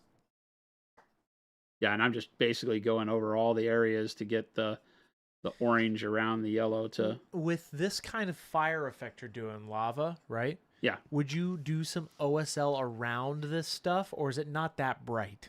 You could. It really just, like always, it just depends on the model and what your goal is with it. What's your... You know, we did that Wish.com glow on the Dominion, the old Dominion model. So, yeah, we could probably do some OSL on this guy. Because I guess it would, I don't know if it would glow that bright, but it looks like it would kind of give some kind of glow. Yeah. I guess that's what you just said, though, be preference. Yeah. What do you like? What do you like? Shark says, Jason, I'm struggling with desaturation. My dark Okay. areas look as bright and vibrant as the actual highlights. For example, moonlight with a fire OSL. Why do you say it looks as vibrant? Have you over highlighted your dark area? Maybe Or that's too why. bright of a color? Like when doing darkness, it's like painting black armor. The struggle with painting black armor is that people highlight it to bright gray. And so it loses its value of being dark. Whereas, you can highlight black with just a little bit of a brighter black, and that can be your highlight. Remember that, think in terms of if your highlight is 2 value steps higher than the color it's going over, it's going to create contrast, right? So black doesn't have to get very bright to highlight it. And so if you're doing something like a night side, light scene, and then moonlight versus firelight, remember that the moonlight side doesn't have to get real bright before you get, good contrast out of it. Pop in close. Yeah. You can see like that gives us pretty good Oh, yeah. look right there. Even though my white line was a hard white line and I didn't fuzz it out, you can see the blending just because I'm not thinning the yellow transparent. Right. And so when I paint it over the orange, it lets a lot of the orange show through, but it also blends it very well along those edges. Shark says, that makes sense. I'll try to keep the darker highlights still below a mid-tone. Yeah, exactly, right? When highlighting black, like we've been doing this guy, right? Oops. This Domaru armor in black leather. Yeah. See how my highlights go pretty bright. Like that's pure white blue, but it's like one little bitty spot of white blue. It's not a whole lot. So it lets the bulk, 90% of the panel sits in dark colors, and then the bright color just is that spurt of light that gives it a shine. Right? Yeah. And let it be dark. Be okay with it being dark. You need to have a mid-tone, but the mid-tone for black is just barely black. Yeah. Right? Your mid-tone isn't gray, like mid-tone gray. Right? You have to make sure that you're thinking of shadow, mid-tone, and highlight with respect to the initial value you start with. If you start with black, your mid-tone and highlight are not middle gray and white. Right. They can be, but that's going to create a particular shine and look.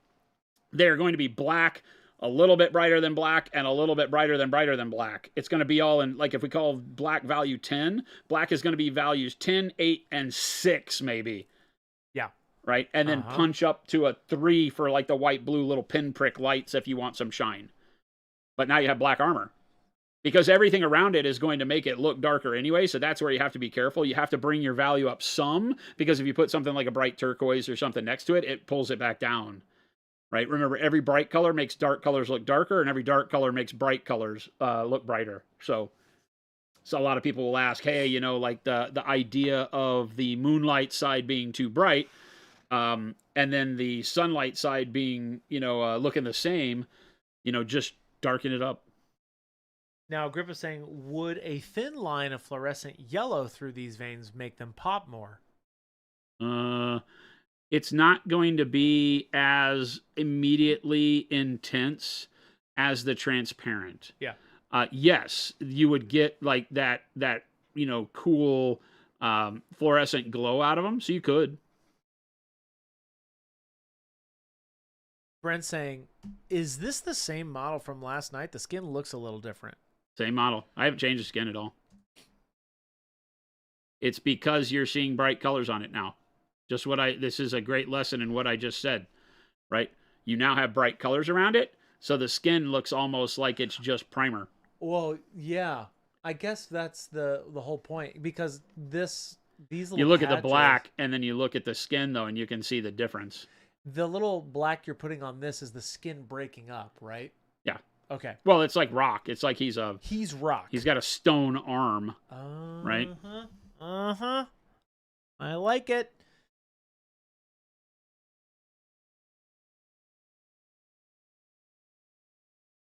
And this is why we don't work on the skin anymore until we get all this other stuff going, because this other stuff, it's, you'll hear me say all the time, never consider any one part of the model finished until you're ready to finish the whole model. And I say that because every time you put a color on the model, it changes the way every other color on that model looks. All the colors, at least in close proximity to it, right? Because if you put white on a model at the last step, all of your other colors immediately look darker. Yeah. And so you might have thought, oh, yeah, everything else looks great. And then you put a little white on the model, and all of a sudden everything's too dark. And you're like, oh, where'd all my highlights go? Where'd all my color for that flesh go, right? That's what's happening here, is that these brighter colors, even the leather being a brighter color, makes the skin look super dark.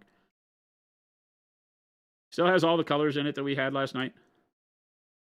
It's just that last night, the only thing next to it was black primer.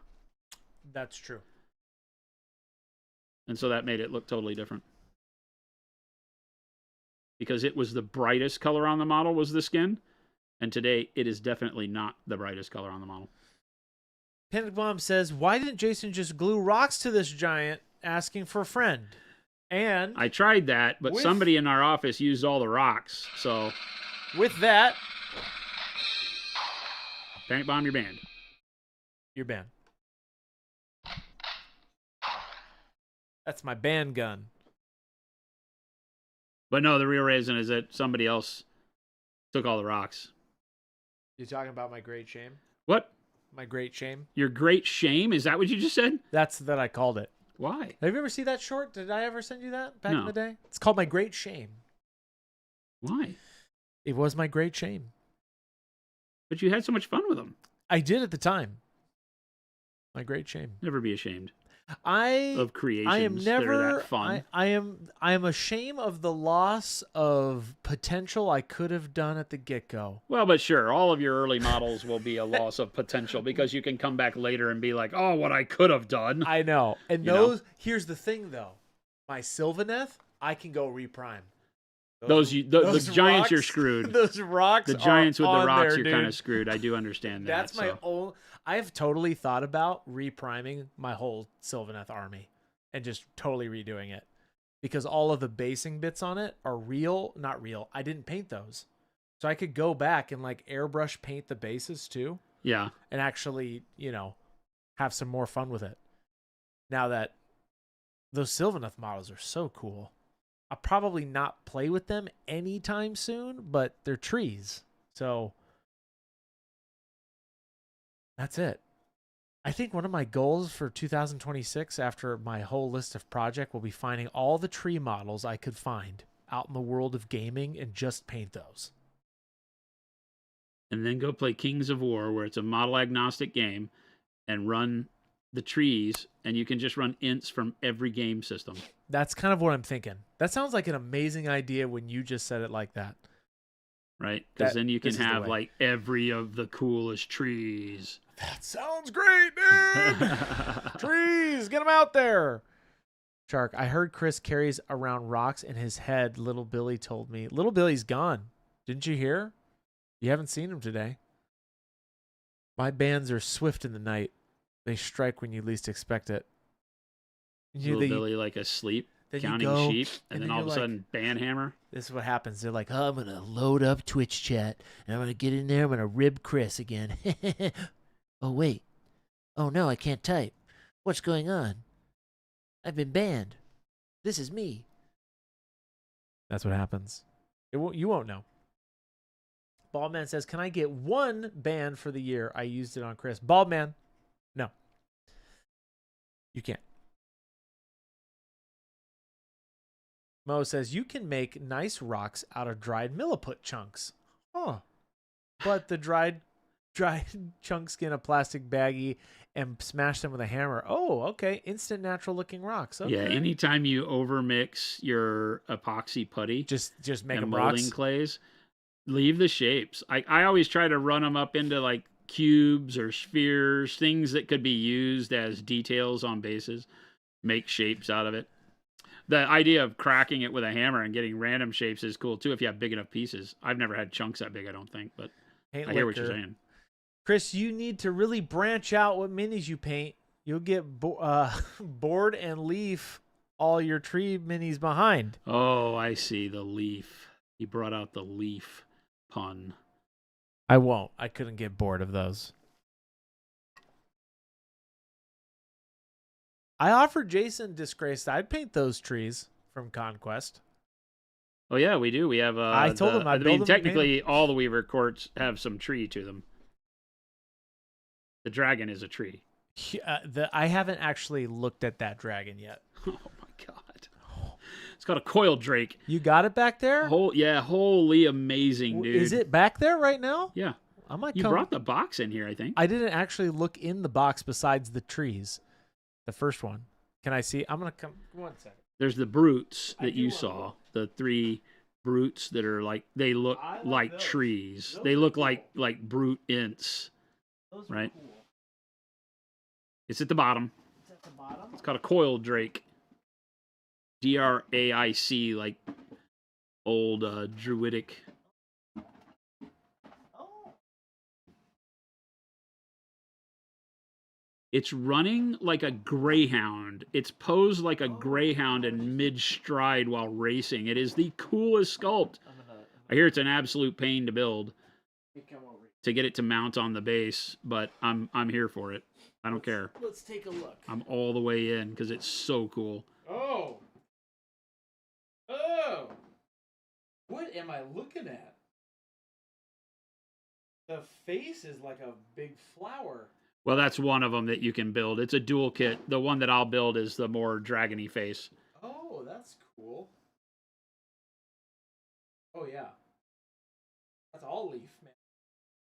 Yeah, the wings are leaves. Oh, that's cool. That's very cool, actually. Oh, yeah, these trees, I'd paint these trees. I actually really like how these trees are. Plus, I like the size of them, too. Yeah, they're nice and big, brawly,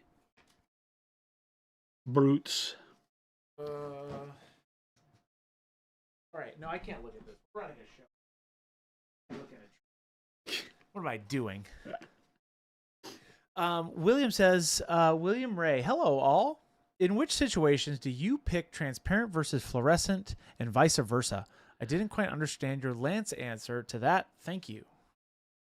I typically, in this case, I want the one that is the more opaque because I am blending it over another color.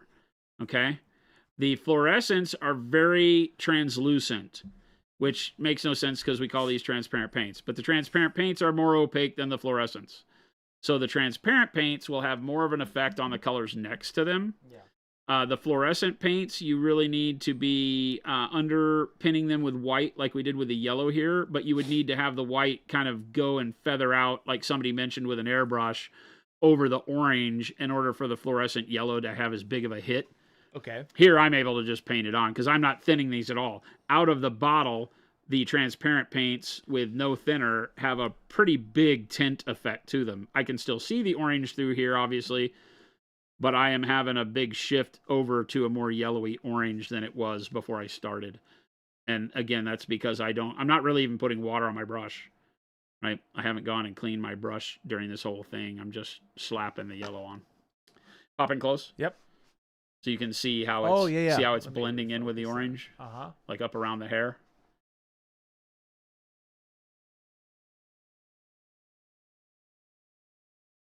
So that's the reason I would do it on this. If I were doing like plasma coils, then the fluorescent would be my choice.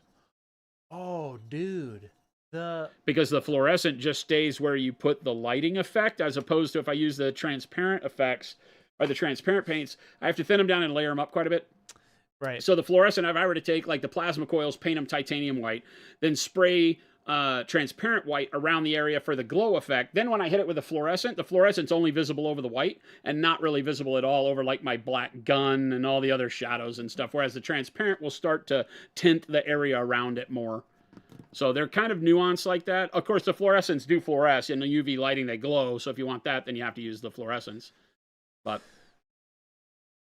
so ta-da. I'm done. Thank you. Take a bow. Go. Oh, hold on.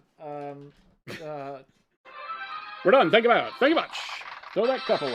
I thought I'd leave it out just in case. Did everybody see how intense I got my reds? They're pretty intense. And that's saying something because cameras typically do not work well with this kind of red. But that's pretty dang red. Wow. Yeah, they came out really good. That was layering up, filtering bold pyro red over bright pale yellow. Twisty Farmer, will there be an opportunity to help Jason to fire Chris in person at Adepticon? Yes, 100%. No. We'll bring the fired button, and you can pay $1.2 million to hit the fire button. Okay. You're fired. How about this? Let's make it real. $5 a button to hit, and I get all of it. $5? $5. You are a cheap bastard. I'll put it on camera for you. If you cheap bastard. I said 1.2 million. That's a lot of money. Well, that's just kind of my go-to. Plum Crunchy has a question. Here, I'll have you read this one. I'm Jason. putting paints back real quick. Yeah. I've gotten to the point to where I've overloaded everything here. So, un momento, por favor. All right, shoot. Here it is, right here. I'm sorry for the poor explanation. I'm painting a Nurgle character named Spoilpox.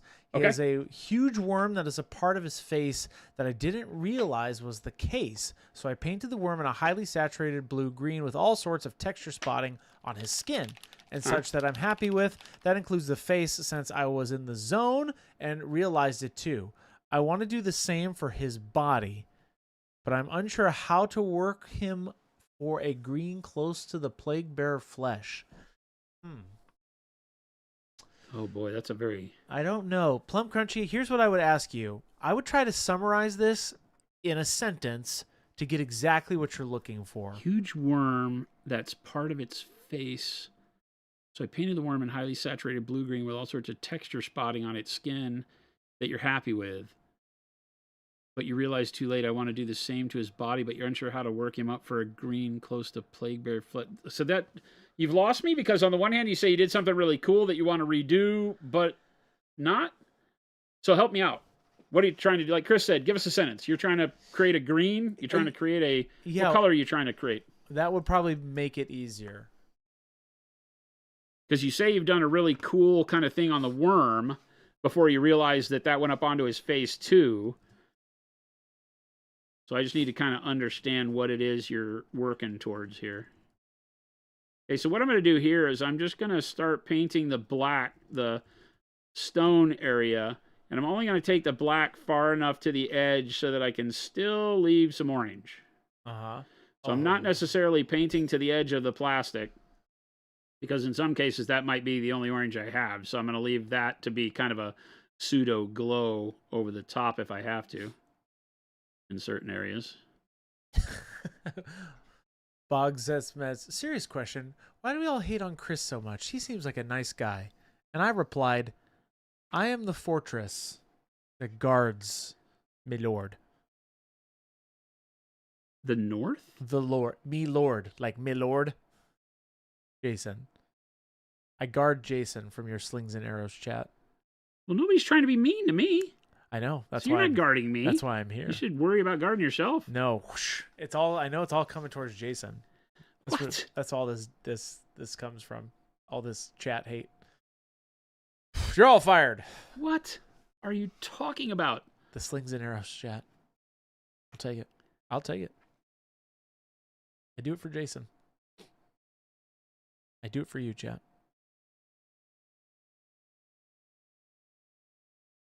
Trissy Farmers, I'm in. I'll fire Chris for $5. Hey, okay, we got a winner.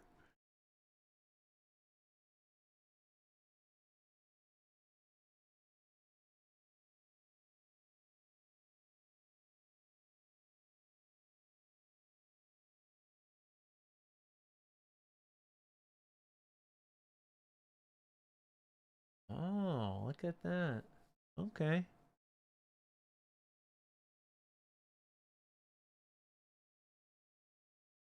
And we'll highlight all this to like Yeah. gray, warm gray, or neutral gray, something like that.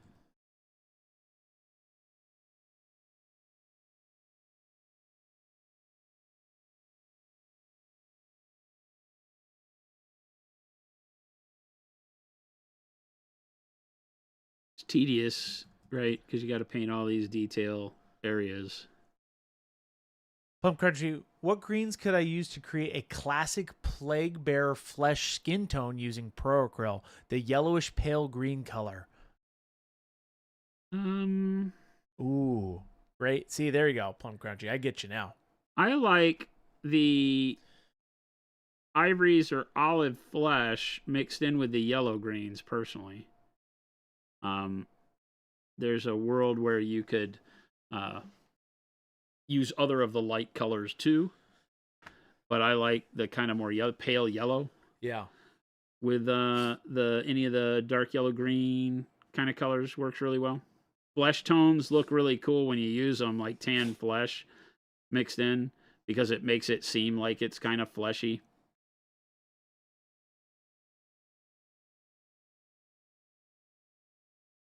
What's the difference between transparent and secret sauce? The transparents are just paints that you can see through. They go exactly where you put them, and they just kind of layer up and blend more like kind of paints that are already ready to glaze with. Washes and filters, specific filters like special sauce, are meant to take a transparent paint and run it into recesses, right? A wash will just move towards the recess. That's the place it wants to be. The special sauce wants to be in both places. It wants to leave color on the top surfaces and also in the recesses. So that's the big difference. Hi, man, dude. Good to see you, Jason. Haven't seen you since the Slow View days. Love your paints, BTW. Hey, what's going on? Haven't seen us since the Slow Fuse days. What the 10 years happened to you? Isn't that crazy? Yeah, it is. 10 years ago, Jen and I were doing streams on Friday night drinking Moscow Mules. And now we're slinging paint and painting sober.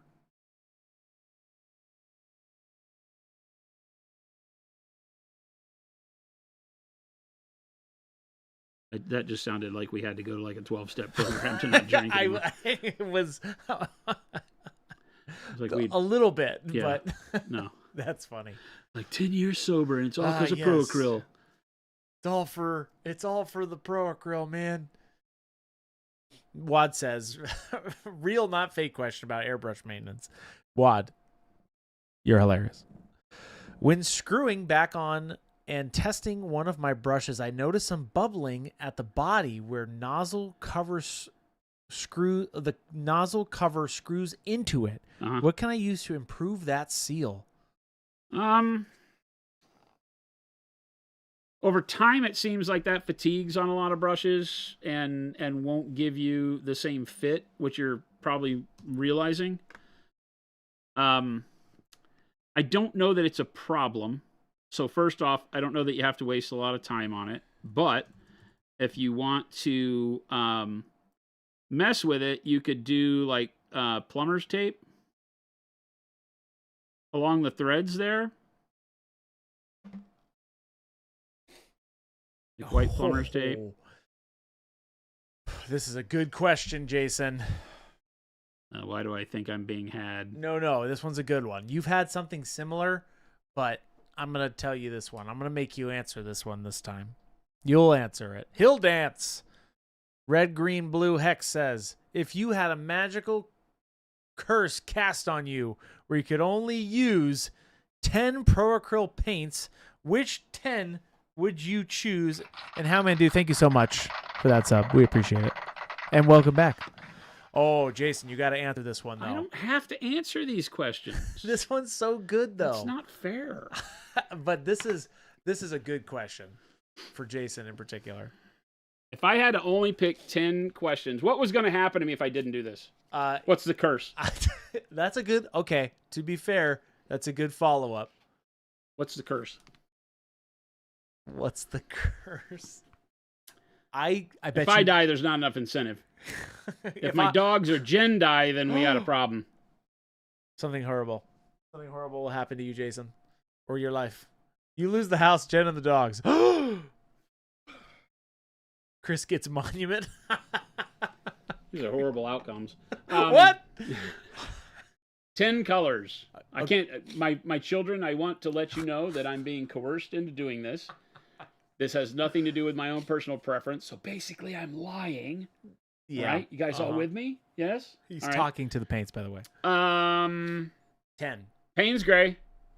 Dark Purple. Shadow Flesh. Yellow Ochre.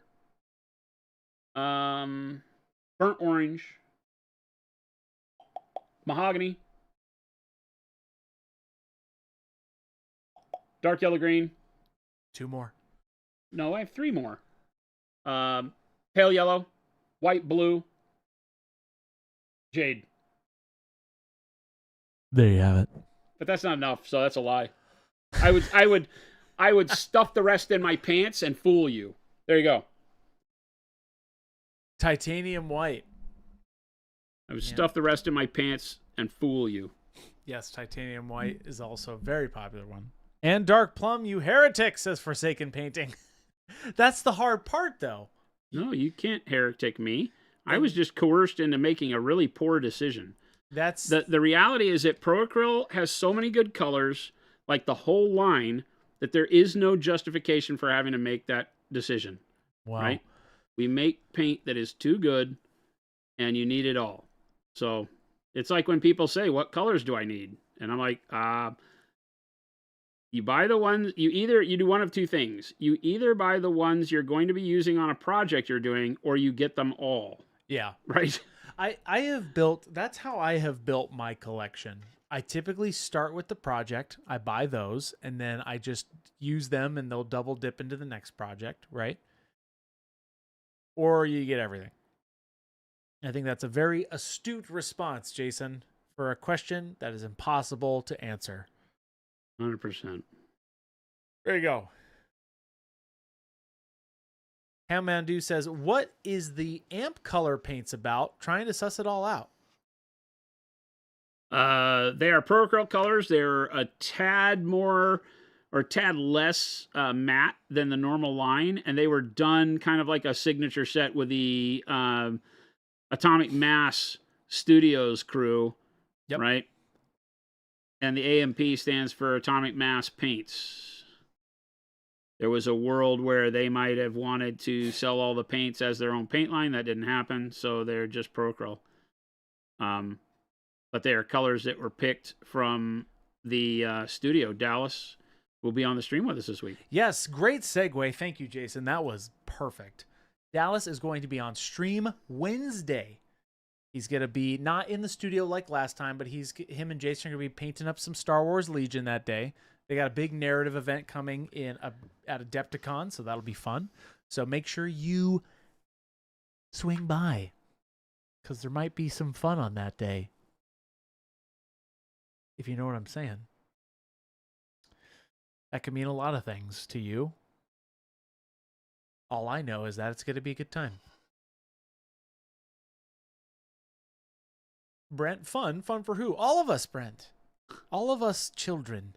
The children of Pro-Acryl. Children of the Krill. Oh. Oh. You don't say. Ah. Sounds like a t-shirt if I've ever thought of one. Children of the Krill. Okay. That's great. Awkward says, hey, all. Sorry I haven't been lurking. You've been busy. Hey, you're here. That's all that matters, Awkwardish. Awkwardish, you were here last night, so. Hey. We welcome it.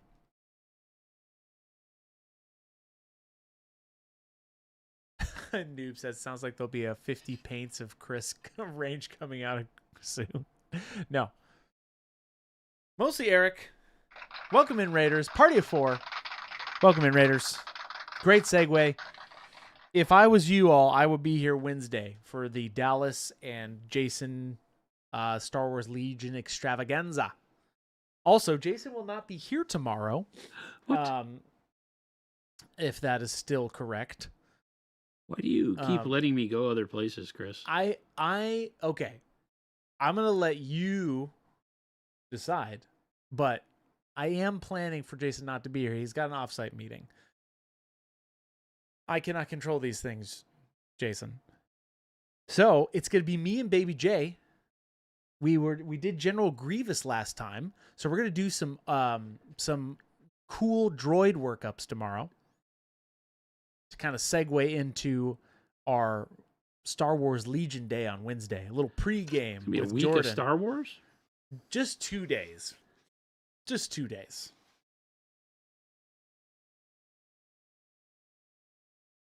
Well, man, you can paint, Chris, and Baby J can answer questions from chat. He does both. He will dance. He will dance. He will paint and answer your questions. Who, Baby J? Yeah. We had a great time last time. I think you all learned a lot with his way of painting a model all of a sudden, and then it's done. Yes, Mo. Dallas will be with us on Wednesday.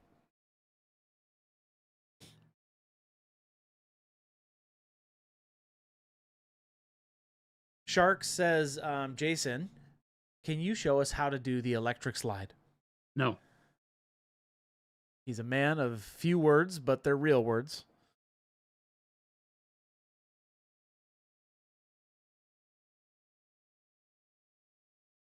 Howman says, is there a good airbrush recommendation these days? Go to airbrush. Yes. Yesterday was funny because I'm like, yeah, the cheapo Masters from Amazon is rad. Oh, is the one you got off Amazon? Yeah, I've been using it at home, right? Oh, cool. And I kept saying to everybody, okay, we're going to switch over to the Iwata. And then I was like, oh, no, I'm just going to continue using this one because it's working so well. And I wound up painting all of the flesh on this guy with just the Masters. Oh, that's cool. So if it works, it works.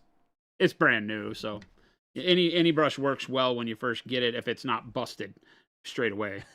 Yeah. Right. I guess that's a good They all way to fatigue differently, and that's where the frustration comes in, is after you've been using it for a while, where do the failure points come in, and how often do you have to spend valuable time, making it work, is the big question. I'm a fan of Iwata, Grex. We sold the Grex with our own branding on them for years. They're fantastic brushes. The Iwata HPCS is what we're moving to in the studio right now. So, just good old workhorse brushes. We use them so much that the key for me is just to make sure that they work when you pick them up. Yeah. And that you can do minor maintenance on them throughout the course of their life and make sure that they continue to operate. Some are more finicky than others. Sometimes that's tied to brands and engineering. Mm-hmm. Sometimes it's the brush you happen to get. Unfortunately, they're simple tools, but they're not as simple as like buying a hammer. You pick up a hammer and it's pretty much going to hammer until you do something wrong with it. Ding, ding, ding. That's my hammer sound. Whereas, airbrushes typically are going to be very different from the same manufacturer, batch to batch sometimes, based on the machining, who was doing the machining, who was checking the machining, that kind of stuff. Jason. So, if you tell me it's time to go, I am going to jump over this table and end you. It is 4 p.m. Mountain Standard Time. That's it. Great. Could you imagine, What if I just vaulted over the table real quick? Jason, are you going to continue? It's up to you. Yeah, I think I'll paint some of the I'll keep working on the little charcoal bits just because I'm on a roll with it and I want to see it done. Hey, you're on a roll, man. So the arm and the trident end, I think, is where we'll get to tonight. Chat? So not a whole lot longer. Chat, this is it for me. I must depart. I put some links up, though. Jason will take you out. Click all those links. Do the things. You heard the man. Buy some paint. Keep us alive, chat. Put bread on the table. Keep us alive, chat. It's up to you. This is the game. Hey, thank you, guys. I hope you all have a great night. I'll be back tomorrow with Baby J or Jason if he decides to change his mind. Oh, no, I'm not. I won't be here. Okay, great. No. It is me and Baby J tomorrow. Get ready. Jen and I have an off-site meeting. Right. You guys all have a great night. It was great to see you all. Chris, you have a great night. I will have a good night. Got anything fun planned tonight? Any hobby going down? I've got some contractors that are over at the house. That's not fun at all. No, it's not, but it sounds like they're working some magic. So what are they doing? I had some window work that I needed done. So I'm getting some things fixed in the old house. Taking a little bit longer. So Otherwise, I'd stay for a little bit, but they're still over there, so I got to get over there. That's what my plans are, Jason. Maybe a Not fun. Maybe a little gnome painting. We'll see. Yeah, I thought you were gonna hobby or something cool. Yeah, I might. Maybe later. Maybe later. Red says, Jason, did you see that Conquest just sold out their 64-person Adepticon tournament? Yeah. That's awesome. Christopher playing the ball and leave. No, I am. Like I said, I might put some paint on the model tonight. We'll see. That's my goal. But I am out. Jason? Have a wonderful evening. Have a good night, chat. Are you going to be over there when I get done? Is that the thing? No. Is that how you're lying to us? No. Okay. I'll hold you to that. Don't be over there when I get finished. No, that means he'll be over there with a stream on, and as soon as he hears me turn it off, I'll hear the door ding, and his car start up. I do have to go.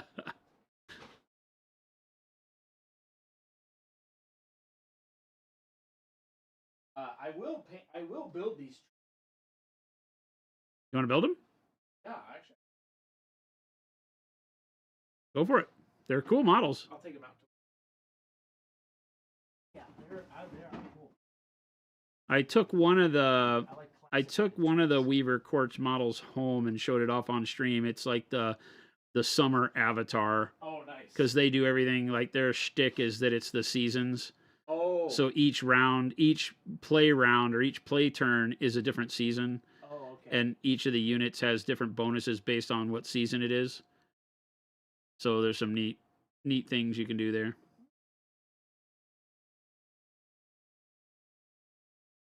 Starting to come together. Oh, look. Wait 1 second.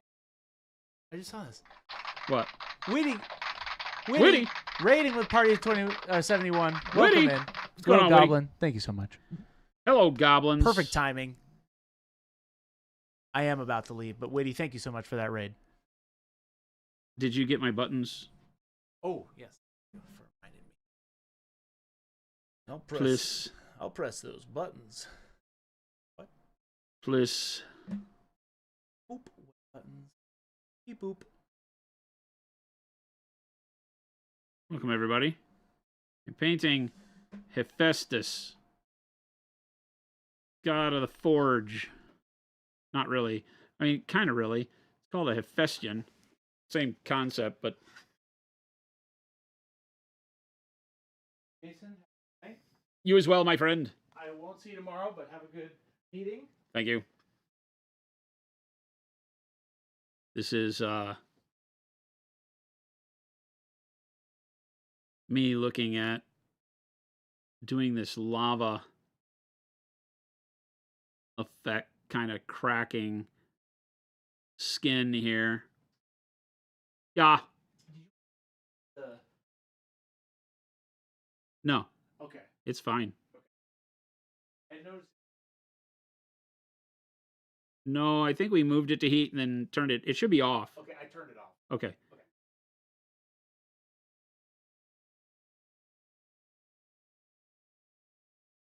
So welcome, everybody. Hope everybody had a wonderful weekend. Kicking off Monday with more of what we did an after-hours stream last night from Casa de Fuse, where we went through and did the skin. You can't really tell. The brighter this model gets, you can't tell that we painted the skin, but he has skin that's more like a salamander skin, very dark gray with blues and purples in it, that I wanted to be like, that soot or charcoal colored skin. And now we're doing these flame effects, which are obviously brightening the heck out of the model by doing so. So welcome in. It is now officially after our stream time because Chris, the wonderful producer, has left. Our normal stream times are from 2 to 4, Monday through Friday. And every now and then you have to put up with me for longer, like now. Insert evil laugh here. So welcome, everybody. I'm an absolute horrible person when it comes to paying attention to chat when I'm here alone. So I apologize ahead of time. But welcome. But welcome.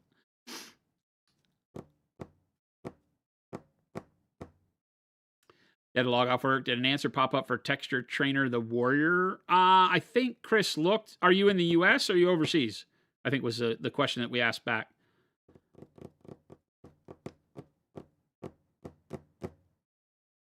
Yeah, they should be in stock. I would have to check and figure out why not. I don't think that we should be out in the U.S.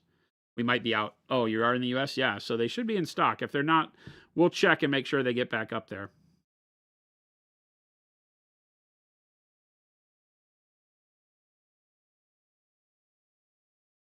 There's no production issues that I'm aware of with them. And tell your wife that's awesome that she's enjoying it. I've seen, I don't know if it was her, maybe? I saw, there have been quite a few people that have posted up, but I saw one person in particular post not too long ago with like 3 or 4 renditions of the Warrior all painted up next to each other as kind of a teaching progression, which is exactly what, my hope was for those texture trainers, was that they were affordable enough to allow people to play around and, be comfortable buying a handful of them if you wanted. And to do exactly that, to track your progress, see where your skills are moving as you paint, rather than, you can also just use it to repaint like we do here, but to use it as a way to judge kind of your progression, I think is great.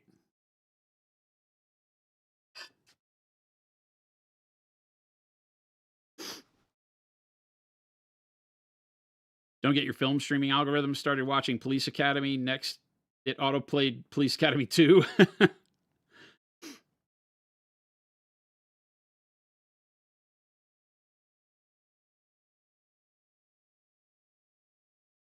You're in ice cold Michigan right now trying to keep your paint from drying out. It's funny how the cold does that.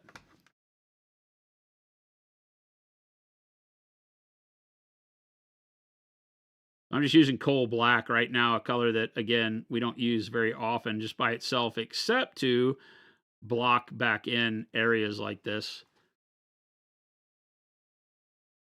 Take the liberty to, rather than having to do the heavy detail work in painting those tiny crevices, it's easier to just paint and block in these stone areas around the crevices than to paint the crevices in between, the finished rock area. So this is just a process choice on my end. I don't like having to play operation where you gotta be very careful or the nose lights up if you hit the sides.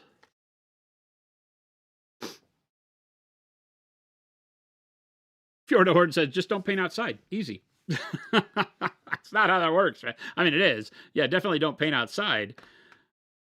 But it tends to get dry everywhere, right?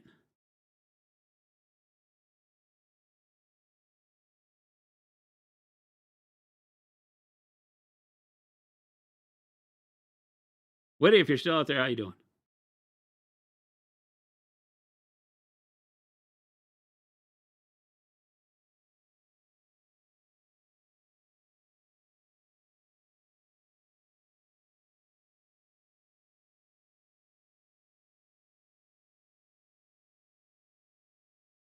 What colors would you use to mix a close match for crimson? More like burgundy and bold pyro red. Burnt red's a dark color. Burgundy's a dark color. So, be in that realm of like burgundy and burnt red. You could do it, through magentas too, right? You could take dark magenta and pyro red and get there. Probably easier for a crimson. That's going to get you closer to like an alizarin crimson pigment by doing that.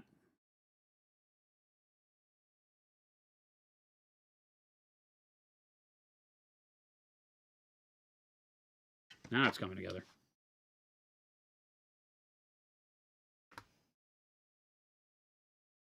Now the step after we highlight we'll go to like dark neutral gray over the black. We'll keep this stone all in grays.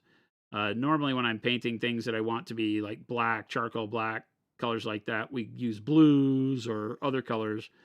in there too. But for this, because on the skin we have a lot of blue and purple, and we'll continue to add that in as we finish the skin with brushwork, we don't want to use blues on the charcoal. I want to move it into being a different material. And so we'll create the material difference by adding just grays and have it be like a charcoal briquette, just really nasty gray that feels dusty.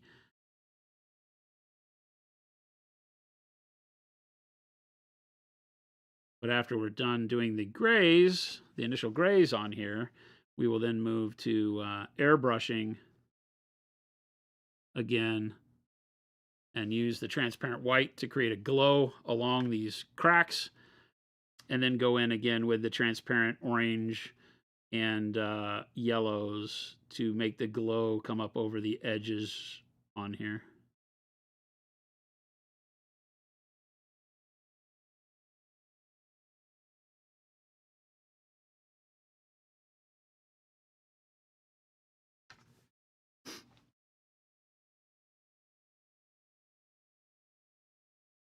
Prisoner 06. Yeah, basically I just painted the whole arm white, and then all with transparent orange. So the whole thing was this mottled orange, and then in the cracks I painted white, titanium white again. That's the most tedious thing, is just painting inside the cracks of this orange area. You can see it here, the way I just painted inside the cracks, and then put transparent yellow over the whole thing. So other than getting the paint in the cracks, and that's not even a very detailed process, you can still be sloppy with it, then it's all just slapping paint on. Slap the orange over the white, slap the yellow on over the orange, and then the detail part is like coming in and doing these black areas so that, they conform to the rocks. And you can imagine you can do this when the sculpt doesn't have it on there. So you could do this for salamanders on the side of a tank, right? You could freehand something like this if you were brave.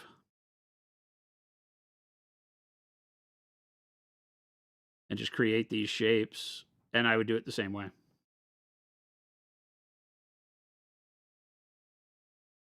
Let the black paint be where you spend most of your detail time.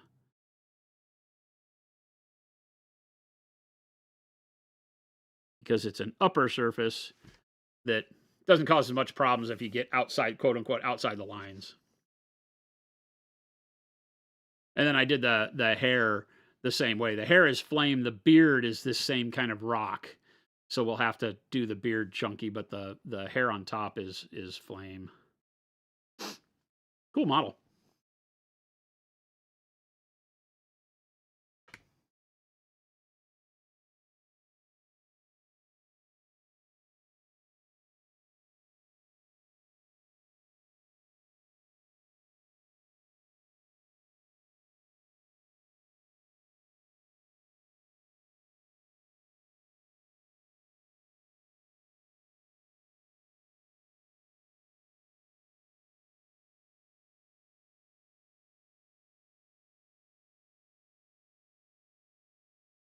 I'm being fairly rough with my color placement, just making sure that I leave some of the orange on there so it doesn't just yellow in the crevice and then black.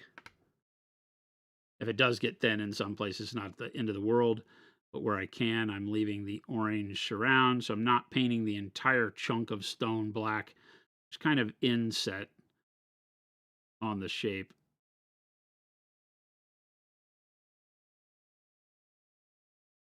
And a little bit of brushstroke texture goes a long way towards adding to the idea of stone and cracks. And you don't have to be super careful here. Utilize texture as your friend.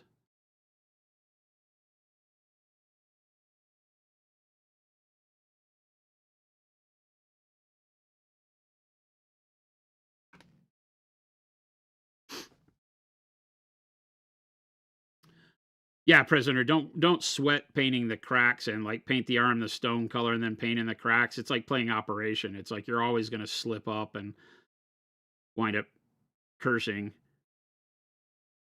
no matter how good you are. Just paint the whole thing like fire and then fill everything in on the top. We say paint things inside out. So you're painting the deep spots and then working towards the outside areas. That'll help you a ton. especially on stuff like this. It's not that it's crazy amounts of detail. It's just a detailed method of painting. I gotta... So hard. Monster bases. Very large. Gotta choke back on the brush. And just hope my hand doesn't slip too much here.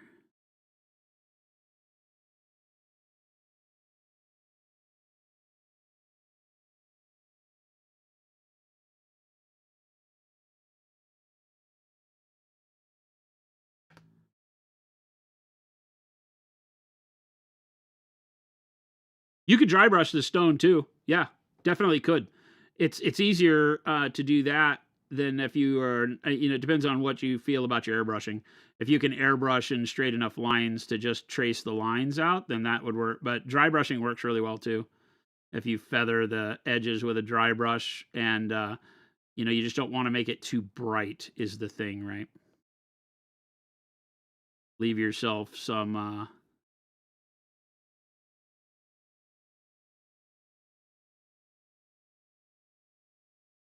chance for having it kind of go from a bright edge to grayish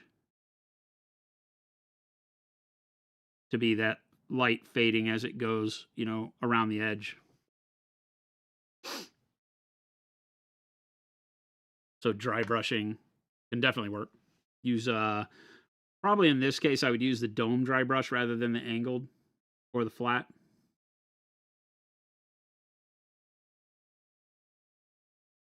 Sorry if I get in the way here. I've got to kind of hunch down to be able to get my hand correct to be able to get into this underside of the palm because of the base being in the way for me as a lefty. And this big ass spear he's got causing me all sorts of dilemma here.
You do not trust your airbrush accuracy.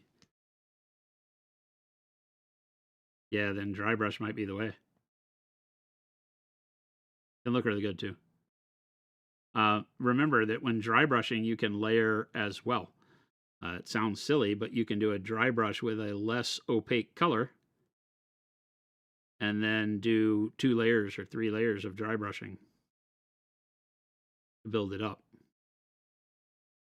You don't have to get it in one. Always a good thing to remember when doing effects like this for sure.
There's the arm.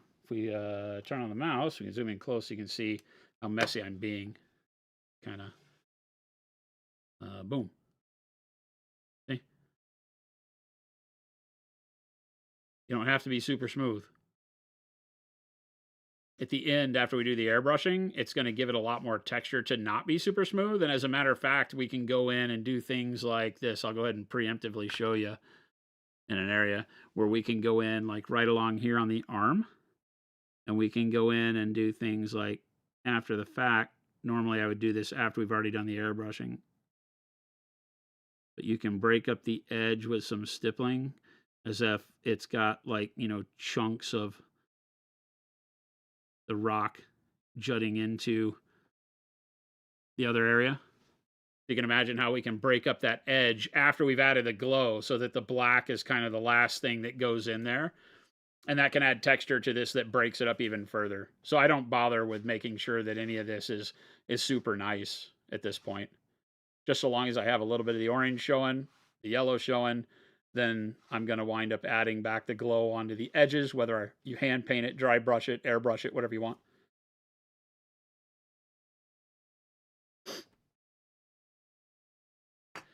Why did the terrain paint switch from the bottle to the tubes? You still have your old bottle, but you're curious about the change. The tube is just better. It was a quality of life upgrade. When we started with the expert acrylics, one of the big things we had to do was figure out what we were going to do for manufacturing with tubes, because everything we do is in bottles, right? And as we got down that solution train, it was like, oh, what else could go in a tube, right? And the textures were the first thing. They're absolute pain to fill because they're so high viscosity, right? You can imagine they're like, it's like cement, you know, very heavy. So it doesn't run through our same machines that we fill the paint with. We had to we spent tens of thousands of dollars creating our own machines that would fill it, and none of them ever worked very well. So a bunch of wasted money there. And the guys hated filling them. So with the tubes, it became easy because then you just it just goes into the tube. And the tube crimps. And also with the tube, you can go and just unflip the tube and put the tube down here and squeeze it out on the base, right? The tube becomes its own applicator, whereas the jar isn't. The jar, you got to get the stuff out of it, and you wind up using or ruining brushes, using a palette knife. You can still use brushes and a palette knife with the tube, but it's more like toothpaste. Just squeeze out how much you need, and it's great because you really don't waste a whole lot. So anybody that says that the tube is a step backwards has no idea what they're talking about. Go use it. It's literally the best upgrade for basing pastes in the history of basing pastes. Same amount, you'll just use it all because it seals much better. The only stuff that will ever get dried out is the little bit at the mouth of the tube. And you get that out, and all of a sudden you have access to all the gooey center. So it works like a champ to give you better value. Because anybody that's ever said I get to use the whole pot is because they used like literally the whole pot in like a weekend because they were doing like some terrain project or something. You never get to use the whole pot. As a matter of fact, I'm a firm believer that the reason the pot became a thing was because they knew they had to sell you more because so much of it got wasted. You know, and I've always been wanting to find a better way, and this was it. There you go. There you go. It was a big aha moment for us. We were like, wait a minute.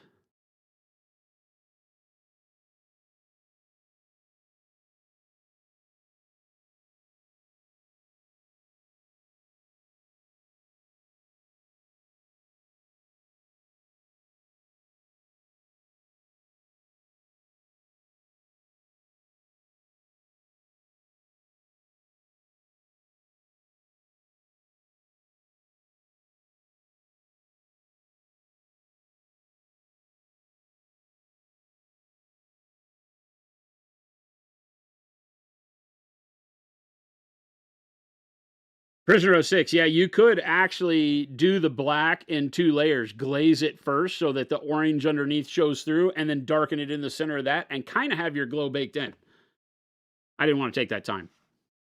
The airbrush will make swift work of this, so I'm going to go in and do this like I would do lining on a tank here.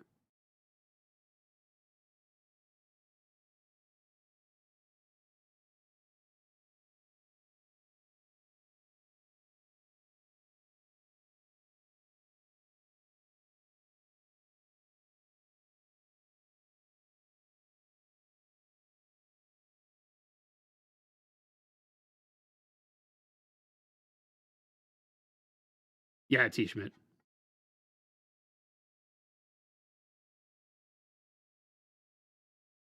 Like I said, it was one of those aha or like big duh moments for me when it lit up, when the light bulb went off. I was like, well, of course, stupid.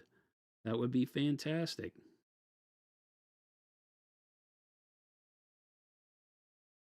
But filling into tubes is not easy to achieve unless you're doing it for something else, which is why it was never really a thought that we ventured into until we were doing the expert acrylics that require a tube.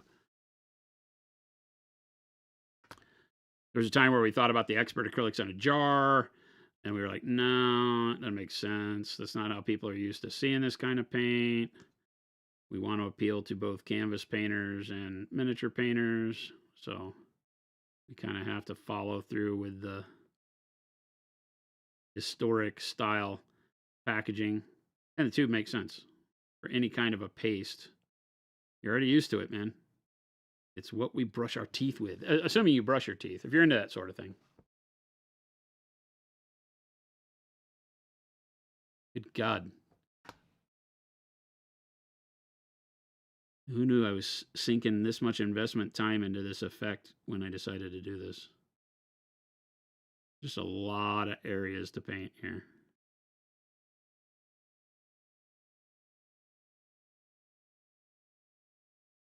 Gonna be awesome, though.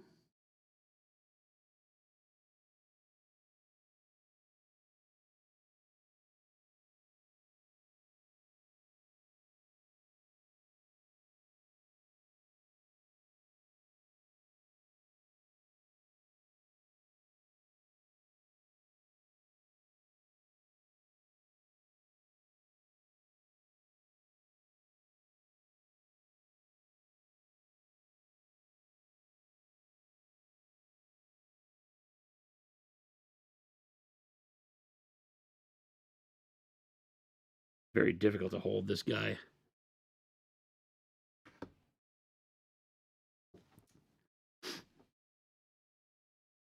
I'm not doing showroom tabletop. Is that a term? Is that something I've never heard before? Showroom tabletop? I'm painting all these armies different. That's part of the fun I'm having and why I'm sharing so much of this with you in the journey is that we're not painting any two of these armies the same so far. Like even the same style or the approach on them, right? Painting, I don't know, what will wind up being like 8 Conquest armies if I live up to this hype. We're not doing any of them the same. You know, the Uroni I'm doing all with the special sauce as my leader. So, you know, basically using speed paint to get the foundation laid on them. And then a lot of it, you know, so that's these guys.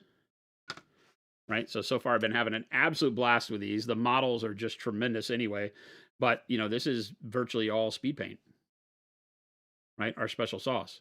So this is allowing me to show that off and test it and have fun with it and, you know, prove it out in my own mind and show you guys. So, you know, this army is coming together really well. But that's the way I'm painting that whole army. Whether I'm airbrushing, brushing, or whatever. These are the first of the city-states models we've done. And so I'm just using airbrush and kind of my standard painting with them. I haven't determined. I think I'm going to use metallics. There's a lot on the hoplites because, you know, they're like Greek hoplites. A lot of metal, a lot of shields, helmets, armor. So I don't think I'm ready to do non-metallic on this army. There's a lot of dudes. So I think I'll probably just come up with a cool recipe for doing bronze on them. But we'll see.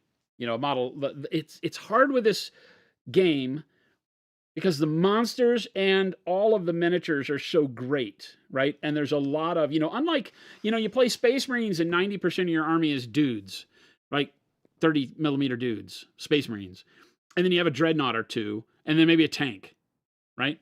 And in Conquest, you have, everybody's going to bring a monster of some sort. They're huge, right? So you have a big one. So you have a knight, basically, in every army. And then the dreadnoughts, you know, what we would have for Space Marines that are like big dudes, because these are bigger than Terminators. You know, here's a Terminator, right? So this is just your medium line troops. So you have armies like the Euroni are all this size, and then monsters. But like even the city states have got a lot this size. The Minotaurs, the Inquisitors, stuff like that are all big. So it's just great, right? You have these huge centerpiece models that you are just troops, right? You have a unit of 3 of these guys, and one of the leaders is one of these guys. So they're just rad. And so it gives you the want, or it gives me the want to do so much non-metallic metal because so many of the models are centerpiece models in Conquest.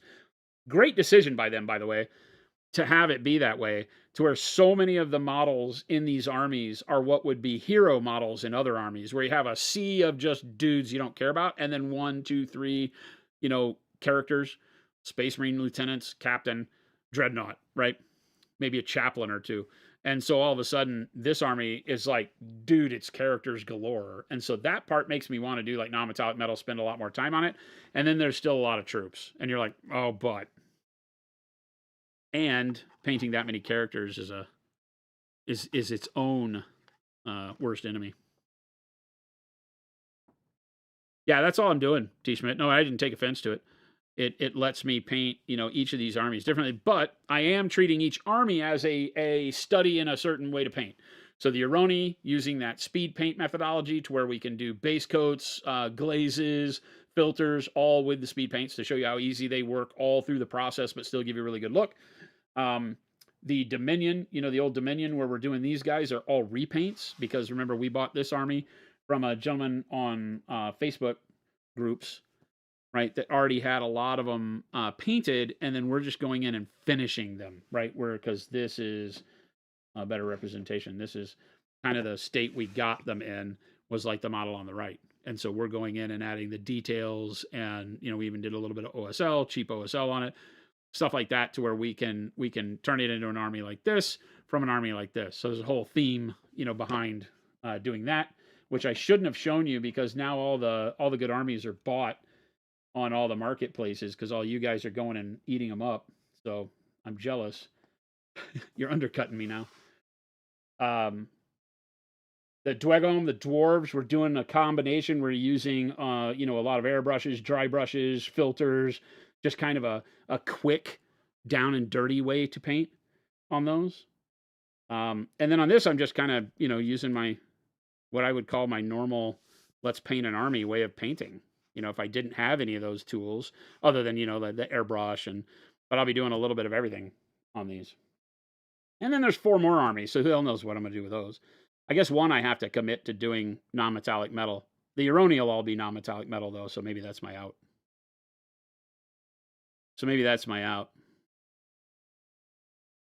Oh, I thought T. Schmidt said that, Mo. You thought we was friends. I thought you were T. Schmidt. Probably because I just read out loud a T. Schmidt comment.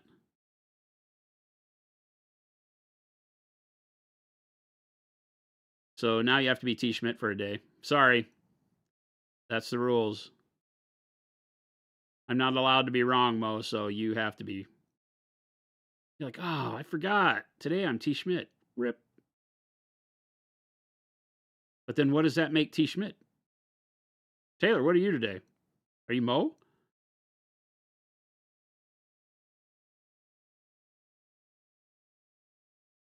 Sorry, I don't make the rules.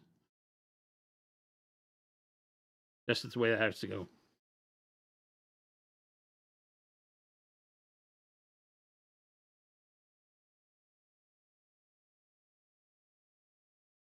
T. Schmidt says, that's okay. I'm awesome.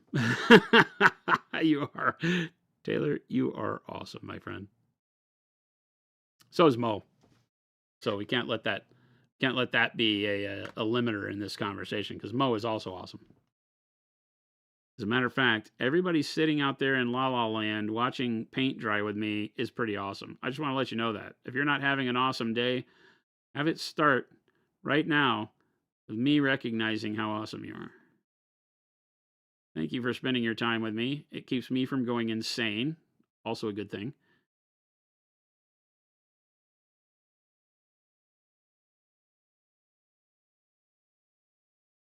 I don't think that's an area I needed to paint.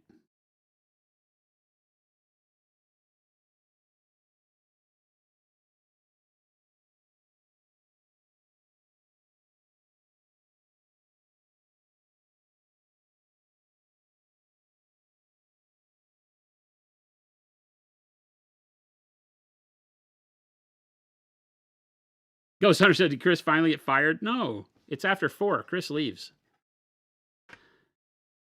I do not require Chris to put in the extra hours to do the after hours streaming with me. I love this, right? And so this is what we do. This allows me to kind of do the more casual paint along with you guys and gals. And have some fun while doing so. But Chris has got to go home and live his life, because he will work literally all the time. So we have to police him and say, no, he's not allowed. I have to do that with a lot of the people here, unfortunately. Why are you still here and it's past closing?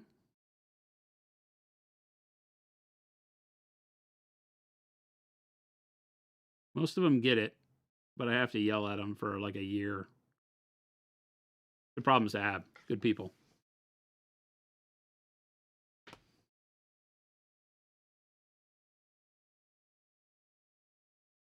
We just moved to a 4-day work week over in production. So they work Monday through Thursday, 11-hour days, basically. 10-hour work day, but 11-hour clock day because of lunch and all that stuff. Troopers, all of them. Ooh, that's looking good. I'm liking that. It's always like hot lightning when you get to this point, right? You can imagine, like, you could do this guy as a storm giant too. I guess you could do the flame on his hair as like blue-white. Everything else would work really good as lightning. Of course, the trident, the way that they've got this all angular, right? There's no real organic roundness to it. It's all at very sharp angles.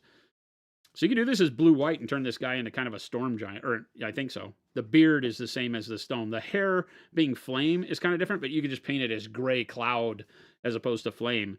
So great idea here if you're a D&D campaign person and you want a storm giant. This would be a fantastic model for that.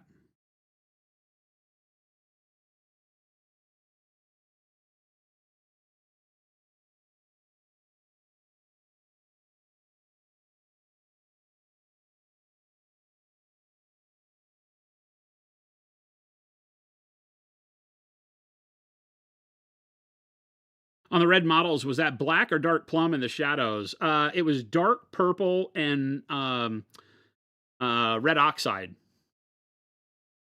I'll pull them back out and show you how I did them. I did those off video. I did those late Saturday night, like midnight on Saturday night. I built them on Saturday thinking, oh, these will be really cool for a Sunday stream. And then I got carried away. I got excited. Sorry. I nerded a little hard. Sorry, I nerded, chat. I did. I nerded out a little bit hard. And around 10, yeah, I gotta swear it was like 10:30 I started painting the red. And by midnight, I had the red the way I wanted it. And cleaned the airbrush, went to bed. Said, people are going to be mad at me. I have another one I have to paint, so that's a saving grace. I have the leader, Eidolon, that I have to paint. Or it's an Eidolon. I don't think any of them are named characters, but I don't know. I have one more I have to paint. It's a little more detailed, but it has the same thing. Same Inquisitor with the cloak and all that. So I'll make sure that I promise to do that one on stream. That way we can show off the red, because I'm very happy with how it turned out. And it's really simple. So the nice thing is that the way that you get that really vibrant red is super easy.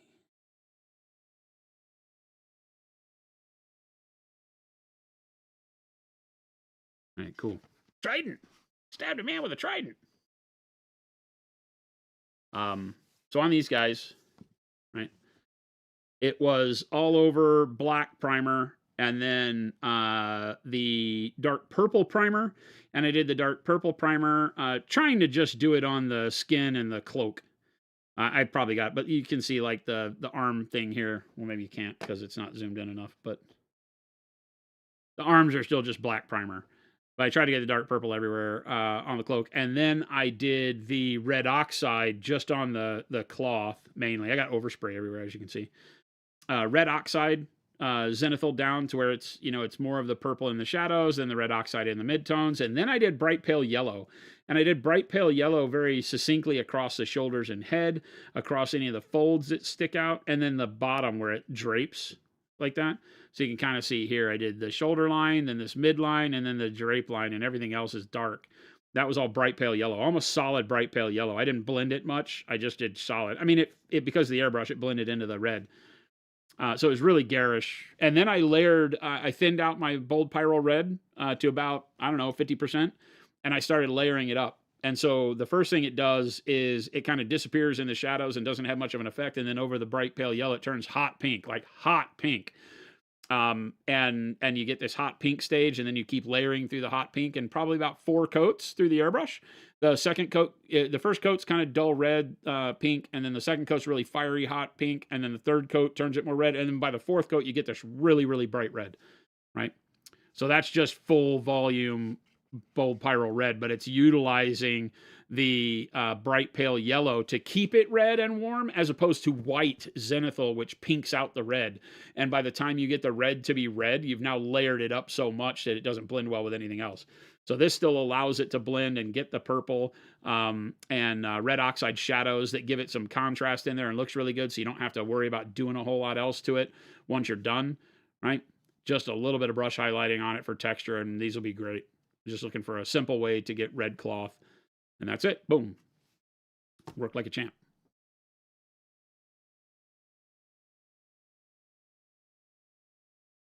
And other than cleaning the airbrush, it was super fast. And then I went back with our royal purple special sauce and put it on the skin again to bring the purple back and get rid of a bunch of the overspray.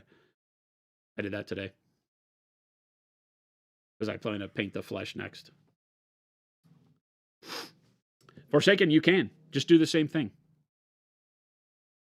Same thing. You could do it with 2 colors. You wouldn't have to use the red oxide. You could literally base black and then either dark blue, dark plum, or dark purple as a base coat, and then the bright pale yellow over the top of that. And zenithal. So think of it as zenithal priming with like dark purple and bright pale yellow, and then do your red over that. You'd get very similar effect. Like for the next one, I could cut a stage out. I wouldn't have to use the red. I don't think the red oxide offered me much at the end. I don't think it's as visible. I think I'd have been better off doing it just the purple and the other. Because the bright pale yellow, had I been able to fade it, I was worried about covering the red oxide. So had I been able to just use the bright pale yellow over the purple, the dark purple, then I would have feathered it more, and it would have given me a weird mid-tone color that then the red would have, I think, blended with a little bit better. Dark gray blue, white blue, decent workup for a bluish skin tone. Heck yeah. Yeah. Definitely. It'll be very blue. Source. It'll be very blue. You could do that and then do Payne's gray wash back over it to kind of dull it down again, which would be even better. So do the dark gray blue, white blue, and then Payne's gray wash. T. Schmidt, you're out of town all weekend. You've been out of town all weekend. Very anxious to get home and do some more painting. You got me inspired to army paint again. It's rare that I get on a track like this. You guys know me. I'm usually like, hey, what character can we paint today? And I don't care about armies. Right now I'm having so much fun. Number 1, Conquest, amazing. But you saw me the other day, right? We started working on these little bros, right? Doing some medieval guys for Baron's War and things like that. And as I'm doing these, just little 28 millimeter heroic scale figures, it's really fun to get war bands and armies together. Now that I probably only have to have like 20, 25 models to play that game, but I have hundreds because they come on sprues of like 36 guys, so you can build them every way from Sunday. But I'm having fun with that, and they're simple to paint. You can get back, if you can tune your brain to say, I don't have to have everything be super complicated. I can just do a layer of metal, put a wash on it, and highlight it, and be fine.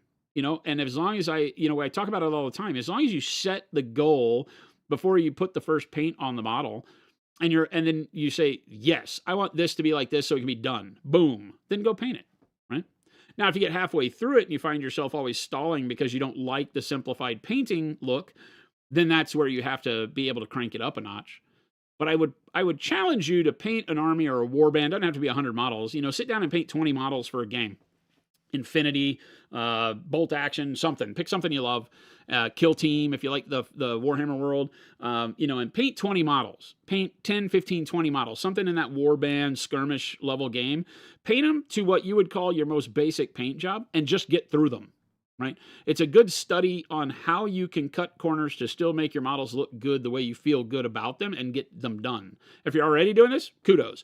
If you're already doing this, then pick a character model and put a lot of time into it and see where you can develop your skills to do that. You know, if you paint, you know, fast armies all the time and you just churn through them. If that's your wheelhouse, then step outside it and paint a bust. Paint something that takes you a lot more time, gives you a lot more palette to work with. If you're like me and you paint mostly character models and spend too much time on them, then painting armies really has invigorated me because it's showing me where I can cut corners to get the look I want and be okay with it. You know, this guy, you know, as we go through and paint, this guy was a ton of fun and was super quick, right? And was a ton of fun. So I'm really loving the possibilities with the Euroni and the speed paint and being okay with not having to go back over the speed paint too much. Right? Now, our paint is really, really good, so it doesn't require you to go back over it too much. But if you remember, like on all these flat surfaces where we put it, it was a little streaky. So I was able to just go through and highlight that real quick and be done. And so that, you know, again, it's reinvigorating. It's like, okay, yeah, I can see that in the case and be happy with that army, even though, you know, you didn't spend, you know, 600 hours per model on it. Source says, what if you want it to just be a hint of blue? If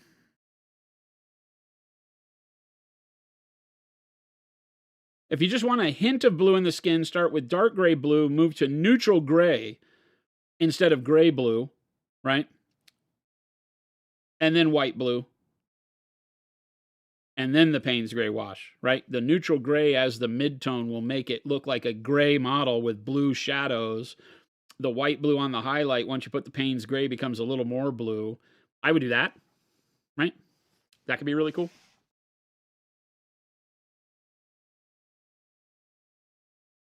Let's paint his beard and then I'm done for the day. Still got black paint on the palette. I still got a beard to do. Holy, this is not conducive to my sanity. This damn spear.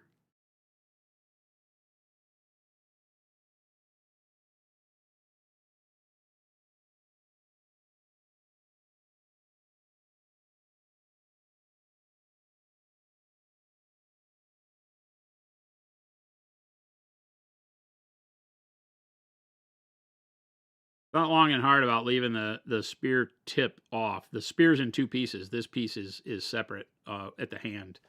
I thought about leaving the prongs off until I realized I was going to have to do all this fire stuff at the same time. And I was like, nah, just put it on there. Whatever. Play with your toys. Now it's just having to be a little extra delicate to get in here.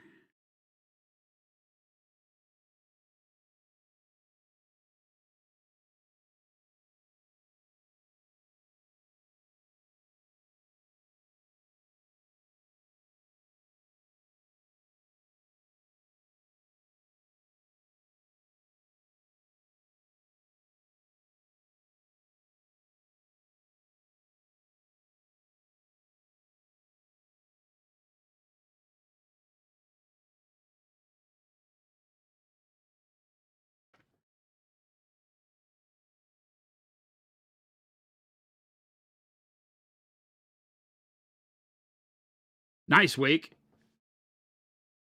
I like skill check. Like a gear skill check. I like that terminology. That relates. Yeah, it's good to do those every now and then. That's what our monthly challenges are, right? A little bit of a skill check, a little bit of a take you out of your comfort zone, put you into something that doesn't feel too much like, you know, pressure inducing. You don't have to make it like, oh God, if I don't get this done, it's the end of the world. Nah, painting models is still fun no matter what. Doesn't matter. You pass the skill check or not. Who cares? If you get to a point, you're like, nah, this isn't fun anymore. I'm going to go back to just, you know, base coat, wash, highlight, dry brush. Fine.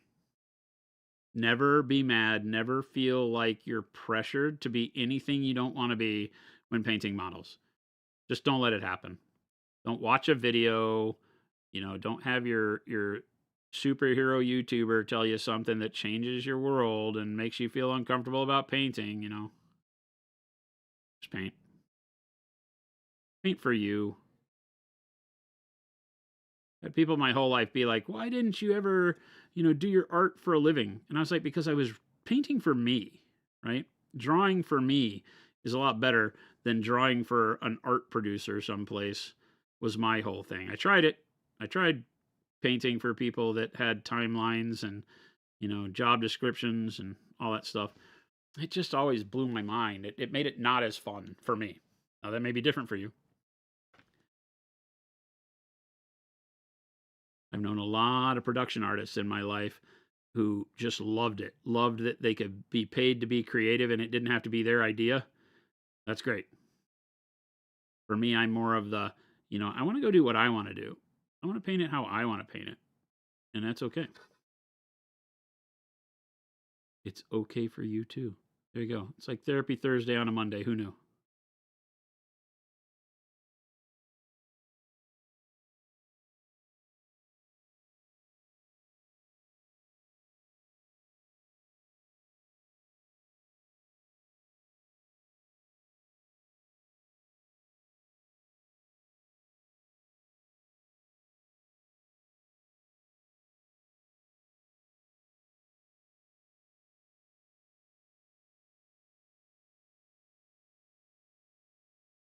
This model's rad. Not gonna lie.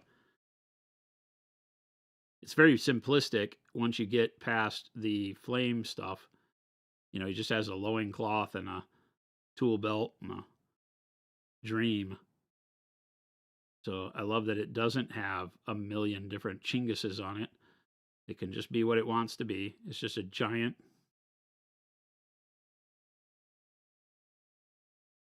with an angry spear.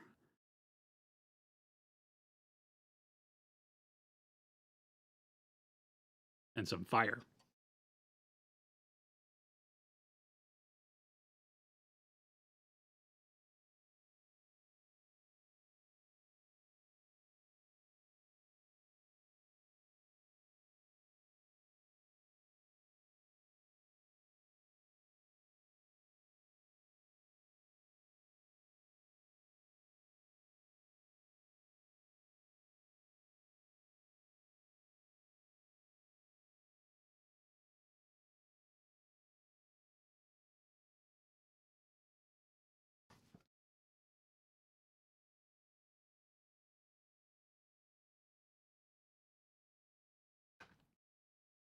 You feel the opposite way about 100 Kingdoms Cav. They have so much going on with this, with them, with weird little details.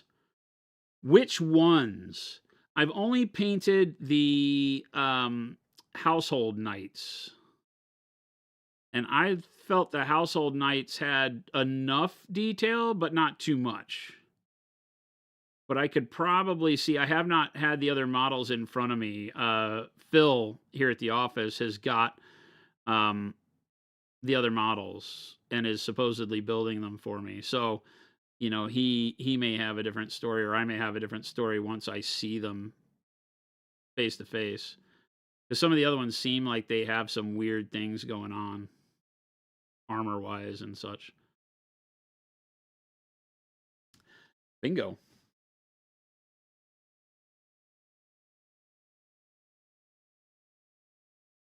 That's going to be pretty bitchin'. I don't know about this thing. I think it's all flame, but it might be later on. I might figure out that it also is got some lava rock too.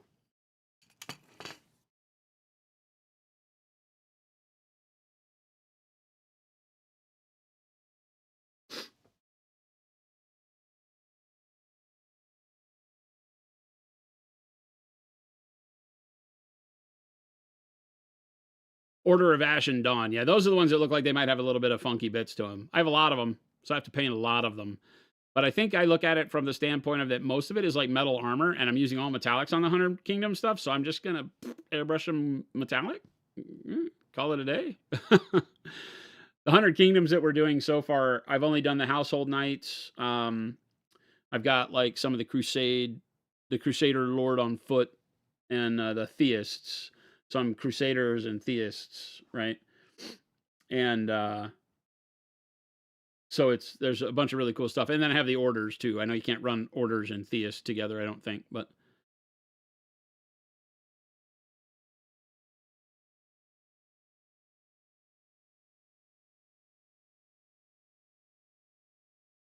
yeah, the skin is more of a charcoal. You can kind of see it right here.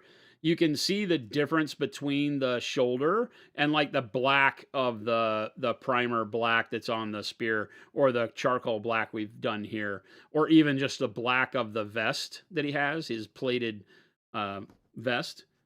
You can see how dark that skin is. It is a very, very dark charcoal, kind of like I would paint Vulcan's flesh. So very dark with purple and blue undertones, a little bit of dark magenta undertones to it too, to give it some life. Yeah, it's really, really cool. I still have to do all my brush highlighting and probably a little bit more airbrush highlighting on some of the big volumes like the shoulder. But I want to get all the super bright stuff done, which includes all this fire and lava effect stuff.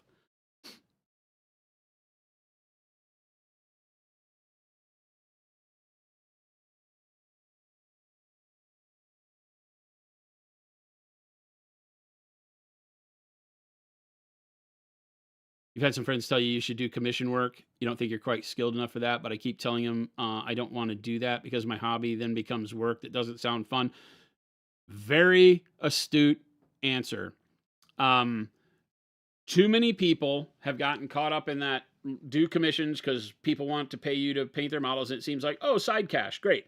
As soon as you don't finish your first commission because you realize you don't have time and you can't be bothered to paint for money because it stops being creative and starts feeling like work, but it doesn't pay you enough to be a good work, right? Then it gets to where it's a bummer, and it can make you not like your hobby. 100%. Not everybody acts the same way under that pressure. Some people are great at commissions, and some people can make a ton of money doing commissions. A lot of big time artists make it doing box art for, thousands of dollars for every box art piece they do, and they can do multiples a month. So there's a world where you can make good cash, but you have to be invested in the fact that it is work, and that a bunch of your creative energy will be focused on making money. And that when you're done making the money, sometimes it's hard to find your own mojo to go paint your own stuff. That's one of the biggest things you'll hear from people like myself as professional artists that have done this before, that you're like, yeah, I kind of lost the energy for the hobby for me. And, it's funny to say because like I paint on this stream every day, but that's why you see me choose models that aren't necessarily built around any tutorial thing, no buzzword, no, clickbait titles on our YouTube. I just paint what I want to paint, right? And it's when I think something is fun, it gets the best job done on it. And that's what I do. And then we all learn while I, go through the process of doing stuff like this, and I'm having fun. Hopefully you're having fun. And it keeps me energized because technically it's for me. Now that's a hard balance to reach, right? Because I don't accept the money. I don't get money for painting technically, right? We don't say pay $5 or you can't watch the stream.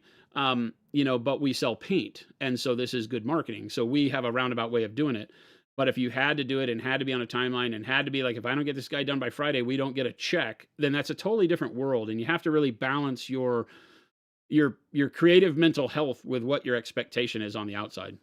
Now if you have 100 people lined up at the door willing to allow you to paint on your times thing and give you big deposits, then go for it. But I will tell you, don't paint for money because you want to be rich. It ain't gonna happen. It ain't gonna happen. A lemur raid. What's going on, everybody? What is going on? Welcome, everybody. It can be so difficult. It can. Hide the mangoes. Mangoes? I need to know what the story behind mangoes is. It does make sense to it being fun to be able to paint minis you never would paint normally. It's great hearing others' experiences. Yeah. There is a world where, if you can do commissions where you're just painting like character models, then that really does kick in, right? Because somebody might be like, oh, I really wanted to paint that Magnus model or that Angron model or that big character model for for an army. I do that here for a couple of people, right? Remember when I painted Phil's Usheron for Flesh Eater Corps? I was like, I really want to paint that. And he's like, I have one. And I was like, put it together and I'll paint it for you. And we did. We painted it on a stream because it was a model I wanted to paint, but not a model I'd ever buy because I don't care about it. I just want to paint it. I see a lot of that, you know? It just so happens that it's 9 armies for Conquest that I want to paint most of the miniatures of. I'm on this weird, maybe there's something in the water. But commission art can allow you to do that, to paint the things you either would never afford for yourself or just wouldn't care. You know, you couldn't be bothered. But if it's put in front of you with a paycheck, I love this, I want to paint it. So some people react very, very well to that, and they can drive themselves into that, you know, creative energy that way. Yeah, 100%. Like I said, I know a lot of production artists that have been in that realm where it's like, heck yeah, man, I just love to do this artwork, whether it's technical drawing, drafting, painting, whatever it is. They love it. They love that it's delivered to them what they have to do, and they just get to apply their skill to it. They don't have to come up with the idea. So if you're not an idea person, but the idea is delivered, and then you can put your skill of creativity on top of it, that can be a lifeline. You know, for me, I like to be the creative driver. And so I don't like people telling me, yeah, I'd like the pants to be green and the shirt to be brown and this color skin. And I don't care for that. I don't care what color you want it. I want it to be the color I want it. I'm that artist. And so for me, commissions are very hard.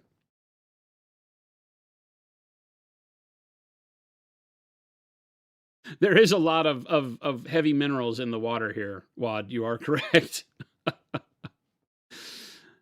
Anytime we say mojo, I can think of as Austin Powers. It's working then, right? It's working. You got to chop your ear off to sell paintings. What? I thought that was to show the girl you loved her. Isn't that what he did that for? I said one progress shot part way through and then nothing else until it's finished. Hovland. Yeah. Yep. Yeah.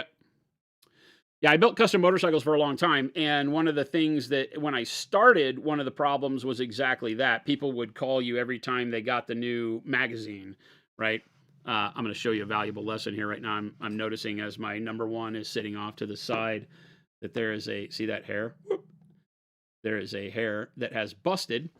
This hair has the point broken off, so it's no longer long enough to reach the top of the brush.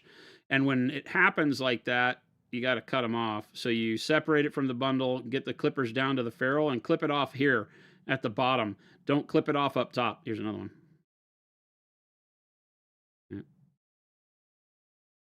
Boom. Anytime you have to trim your brush, remember that. Because you will over time, especially with the smaller size brushes, the more you paint with them, the more chance you have to break filament. The hairs will break, just like your own hair. If you crunch your hair, you'll get pieces of hair in your hand. Same thing with the brush. The more you rub it across, especially when you're edge highlighting and doing details like that, the more you will break hairs. And as they break, they'll no longer stay with the bundle. They'll start splitting off to the side. Just take your clippers, pull it off to the side, drag it down to the ferrule and clip it. Just don't cut it up at some random length.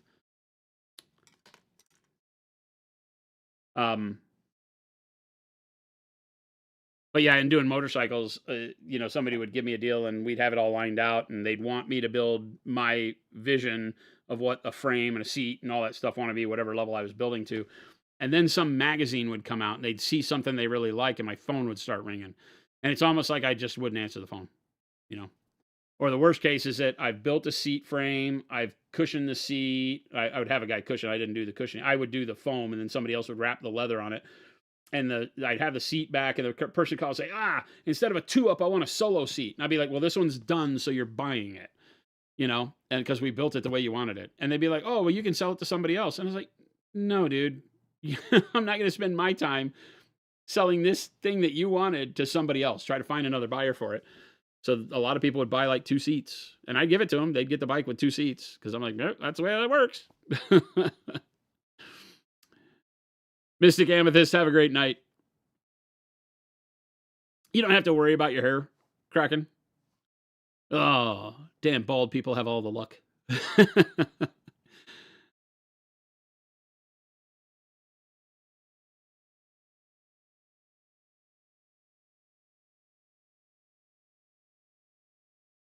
All right, well, I think we're done. I know we just got a raid. My goal was to get the, we've been painting this brother. Oops. I want that thing back. The Hephaestion. from city states. And so we did last night on an after hour stream, we did the charcoal colored skin. So it's hard to tell right now, but it is a very deep kind of grayish black with purple and blue and magenta undertones to it to give it life to see some of the purple, life to what would otherwise be like ebony skin, right? And so we did that. And then today we came back, and last night after the after hour stream, I painted the arm solid white, all the hair and chin and trident, the sides of the trident, all solid white. And then put orange transparent paint over them. So you can see like the orange transparent at the top of the head. So I did orange transparent. So his arm was orange, trident was orange, facial hair and everything was orange. Then today on stream, we took titanium white, just pure titanium white, and painted in all the lines, right? And didn't have to be exact with it because you're going to paint the black to frame it all in anyway. So just go in and paint all the lines. That's the most tedious part, I think, right?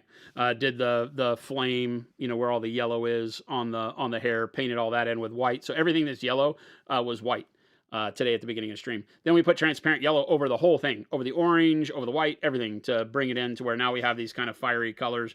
And then we went back in like you just we're seeing here. I'll punch in even closer, right? We went in. It's very messy, right? But we went in and then framed in all the black charcoal areas, like on the beard and on the trident and on the arm, right? And we leave that being as messy as we want to. Here I was showing how I'll go back at the end and I'll be able to do stippling in there to make it look like chunks of the charcoal or like in the lava flow or the flame underneath so we can add texture. What we will do is we will highlight one or possibly two layers on the black with grays, and then we'll use the airbrush with transparent white, and we'll go back in really close detail work and we'll do transparent white in the trough, right? So that a little bit of overspray gets on the black and gray around it. That'll feather everything, and then we'll go back with the orange and the yellow transparent and spend some time doing that. That'll give it the glow on all the plates. And that'll be kind of the way to do an inwardly, or a glow from the inside out, like between armor panels, like what he's got going on. So it'll be a lot of fun. So we'll do that. Not tomorrow because I'm gone tomorrow. Baby J will be here tomorrow with Chris. And then Wednesday we're painting Star Wars Legion with Dallas. So maybe Thursday we'll get back into this. You love how the skin looks now and you have to try that out. Which one? The charcoal or the lava? What color will the metallics be? On this guy, he's part of the city states. So all of these guys are going to be heavily bronze because the city states are Greek, right? Greek legend kind of stuff. So I don't have any of the hoplites here, but the bulk of them are hoplites, right? And I'm going to do them like thespian hoplites, not thespian like you think about, not like theater class people. They were at the Battle of Thermopylae and they have kind of like a dark sea bin jadish livery and cloth color to them. So I'm going to do that for the hoplites with red details. And then these are called Inquisitors, and they've got the bright red robes. And then they're all fleshy constructs. So they're like golems. So everything else will be flesh tone, which is really scary. And they have bronze masks or gold masks and armor. So I'm gonna do a lot of bronze, and the bronze will be exactly that. It'll be like a dark gold with a greenish tint to it. We did a brighter gold way of doing things on the Old Dominion models, which the Old Dominion and the city states come from the same background. All the humans, they either died or got to stay alive. 100 Kingdoms too. And so, using the verdigris kind of tarnish on it for the bronze, but the bronze on the city state stuff will be darker than this. It won't be this bright gold. The green on the bright gold doesn't really make sense, but it looks cool. So that's why we did it. Just as a way to show tarnish or verdigris or something where it doesn't need to belong. But they'll be bronze. We're going to be doing a lot of metallics. A lot of metallics.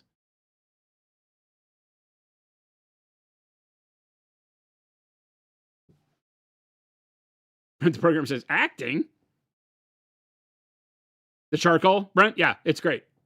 Yeah, if you want to go back and see how we did this skin, I did an after-hour stream from the house yesterday where I showed airbrushing. This is all just airbrush only on the skin, and you can see the nuance differences between the primer black on the rest of the model, right? But it has that very, if you were going to paint Vulcan and you want that charcoal midnight black skin. It's not human black skin. It's not what we refer to as black skin, which is really just dark brown. It's a bluish purpley black that gives it that nature of literally being, other material feel. And I thought that would be good for a forge lord, somebody that's the master of the forge, working around soot and ash and metal and smoke all the time. So Hephaestion, this guy is called, it's called the Hephaestion, that guy, Joe. It's Hephaestus is the Greek god of the forge, Zeus's brother, I learned. And so that's what this is. It's a dual model, which Conquest does. It can also be done as what's called the Promethean, and the Promethean just has a hammer, like he's banging on an anvil or something. They're both really cool. The Promethean has a mechanical arm instead of the lava arm. It's all robotic or clockwork, and his hair is different. Looks more like Poseidon or Zeus. Oh, the model from the Old Dominion one. I don't know what these are called. They're walking mausoleums. They're really rad. The Old Dominion stuff is crazy. It's all like animated, like by the goo of death has animated it. They're undead constructs, and then their regular dudes are just shambling hoplites, right? Like Roman legionnaires that are undead. So this army we bought painted. This one came to us like this. So I haven't done anything to this model. They were had like a royal purple undertone, and then this crazy kind of deep green over the top. And then a few of them had like details like skulls picked out with contrast paint and things like that. Kind of messy, sloppy done. There's a lot of spots that aren't painted at all. So I go in and I touch up the colors on them real quick, and then I go in and filter my own colors over it. The whole thing we're doing with this army was showing on stream that you can take something pre-painted and turn it into something really, really cool with minimal effort. Like very minimal effort to get to here. The most effort we did was on the OSL on the brazier up top. But it all came like this, and I didn't paint over. I didn't change any color, right? I utilized everything, even the magenta. We just put yellow over the magenta to get the orange that you see on the flame. This orange was never painted orange. It was all done as yellow over magenta. So we used all these colors. We just desaturated the red with some crimson, right, to get it to not be so brash. And then we did all the metallics and things like that. But works pretty good. A lot of fun. I'm realizing that these two are identical, except for, I guess this arm is different, and the face, if this could be called a face. So these are kind of fun. I guess you can build the same construct with different bits and bobs, because this one's different too. Well, this one has the same face as the other one. I guess even the same arm, but it's cocked out differently, and then this arm is different. Interesting. Oh, but the body's different.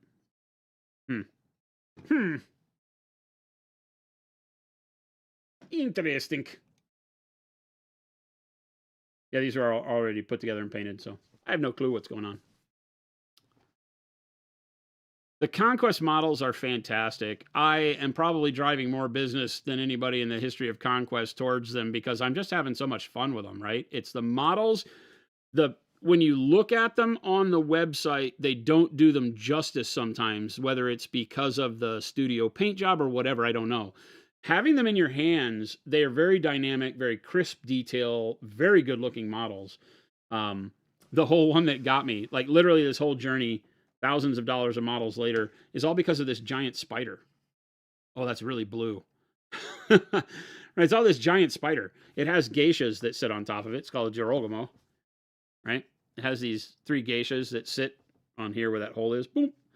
And it has this scroll, and its front leg, this leg's off because the geishas won't fit until I put it on there. And I saw this model and I had to have it. I was like, oh my God, I got to paint that. That's going to be amazing.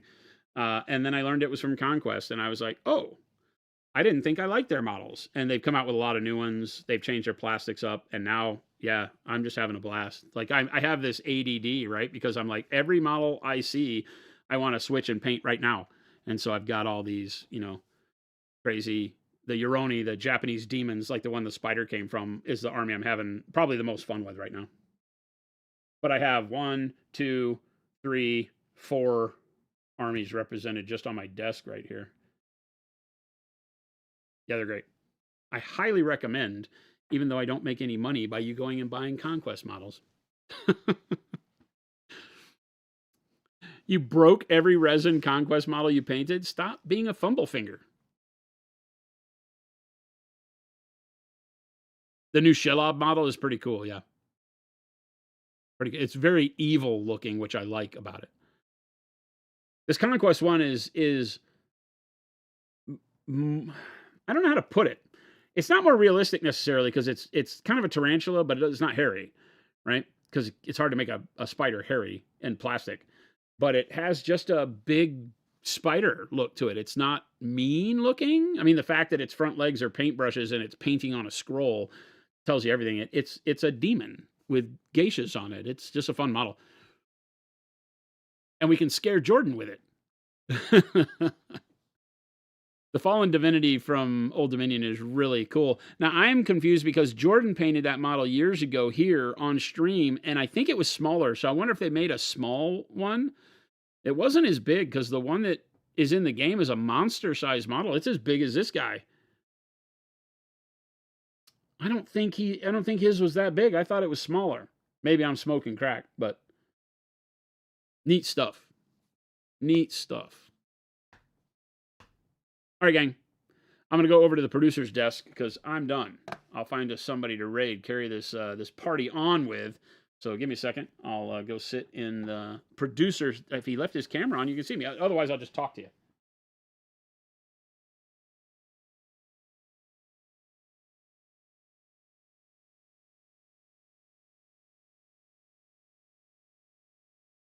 Oh.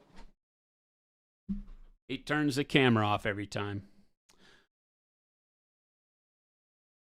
All right. Let's look. Ooh. Strimmer. Who's strimming? What do we got? The dock. The dock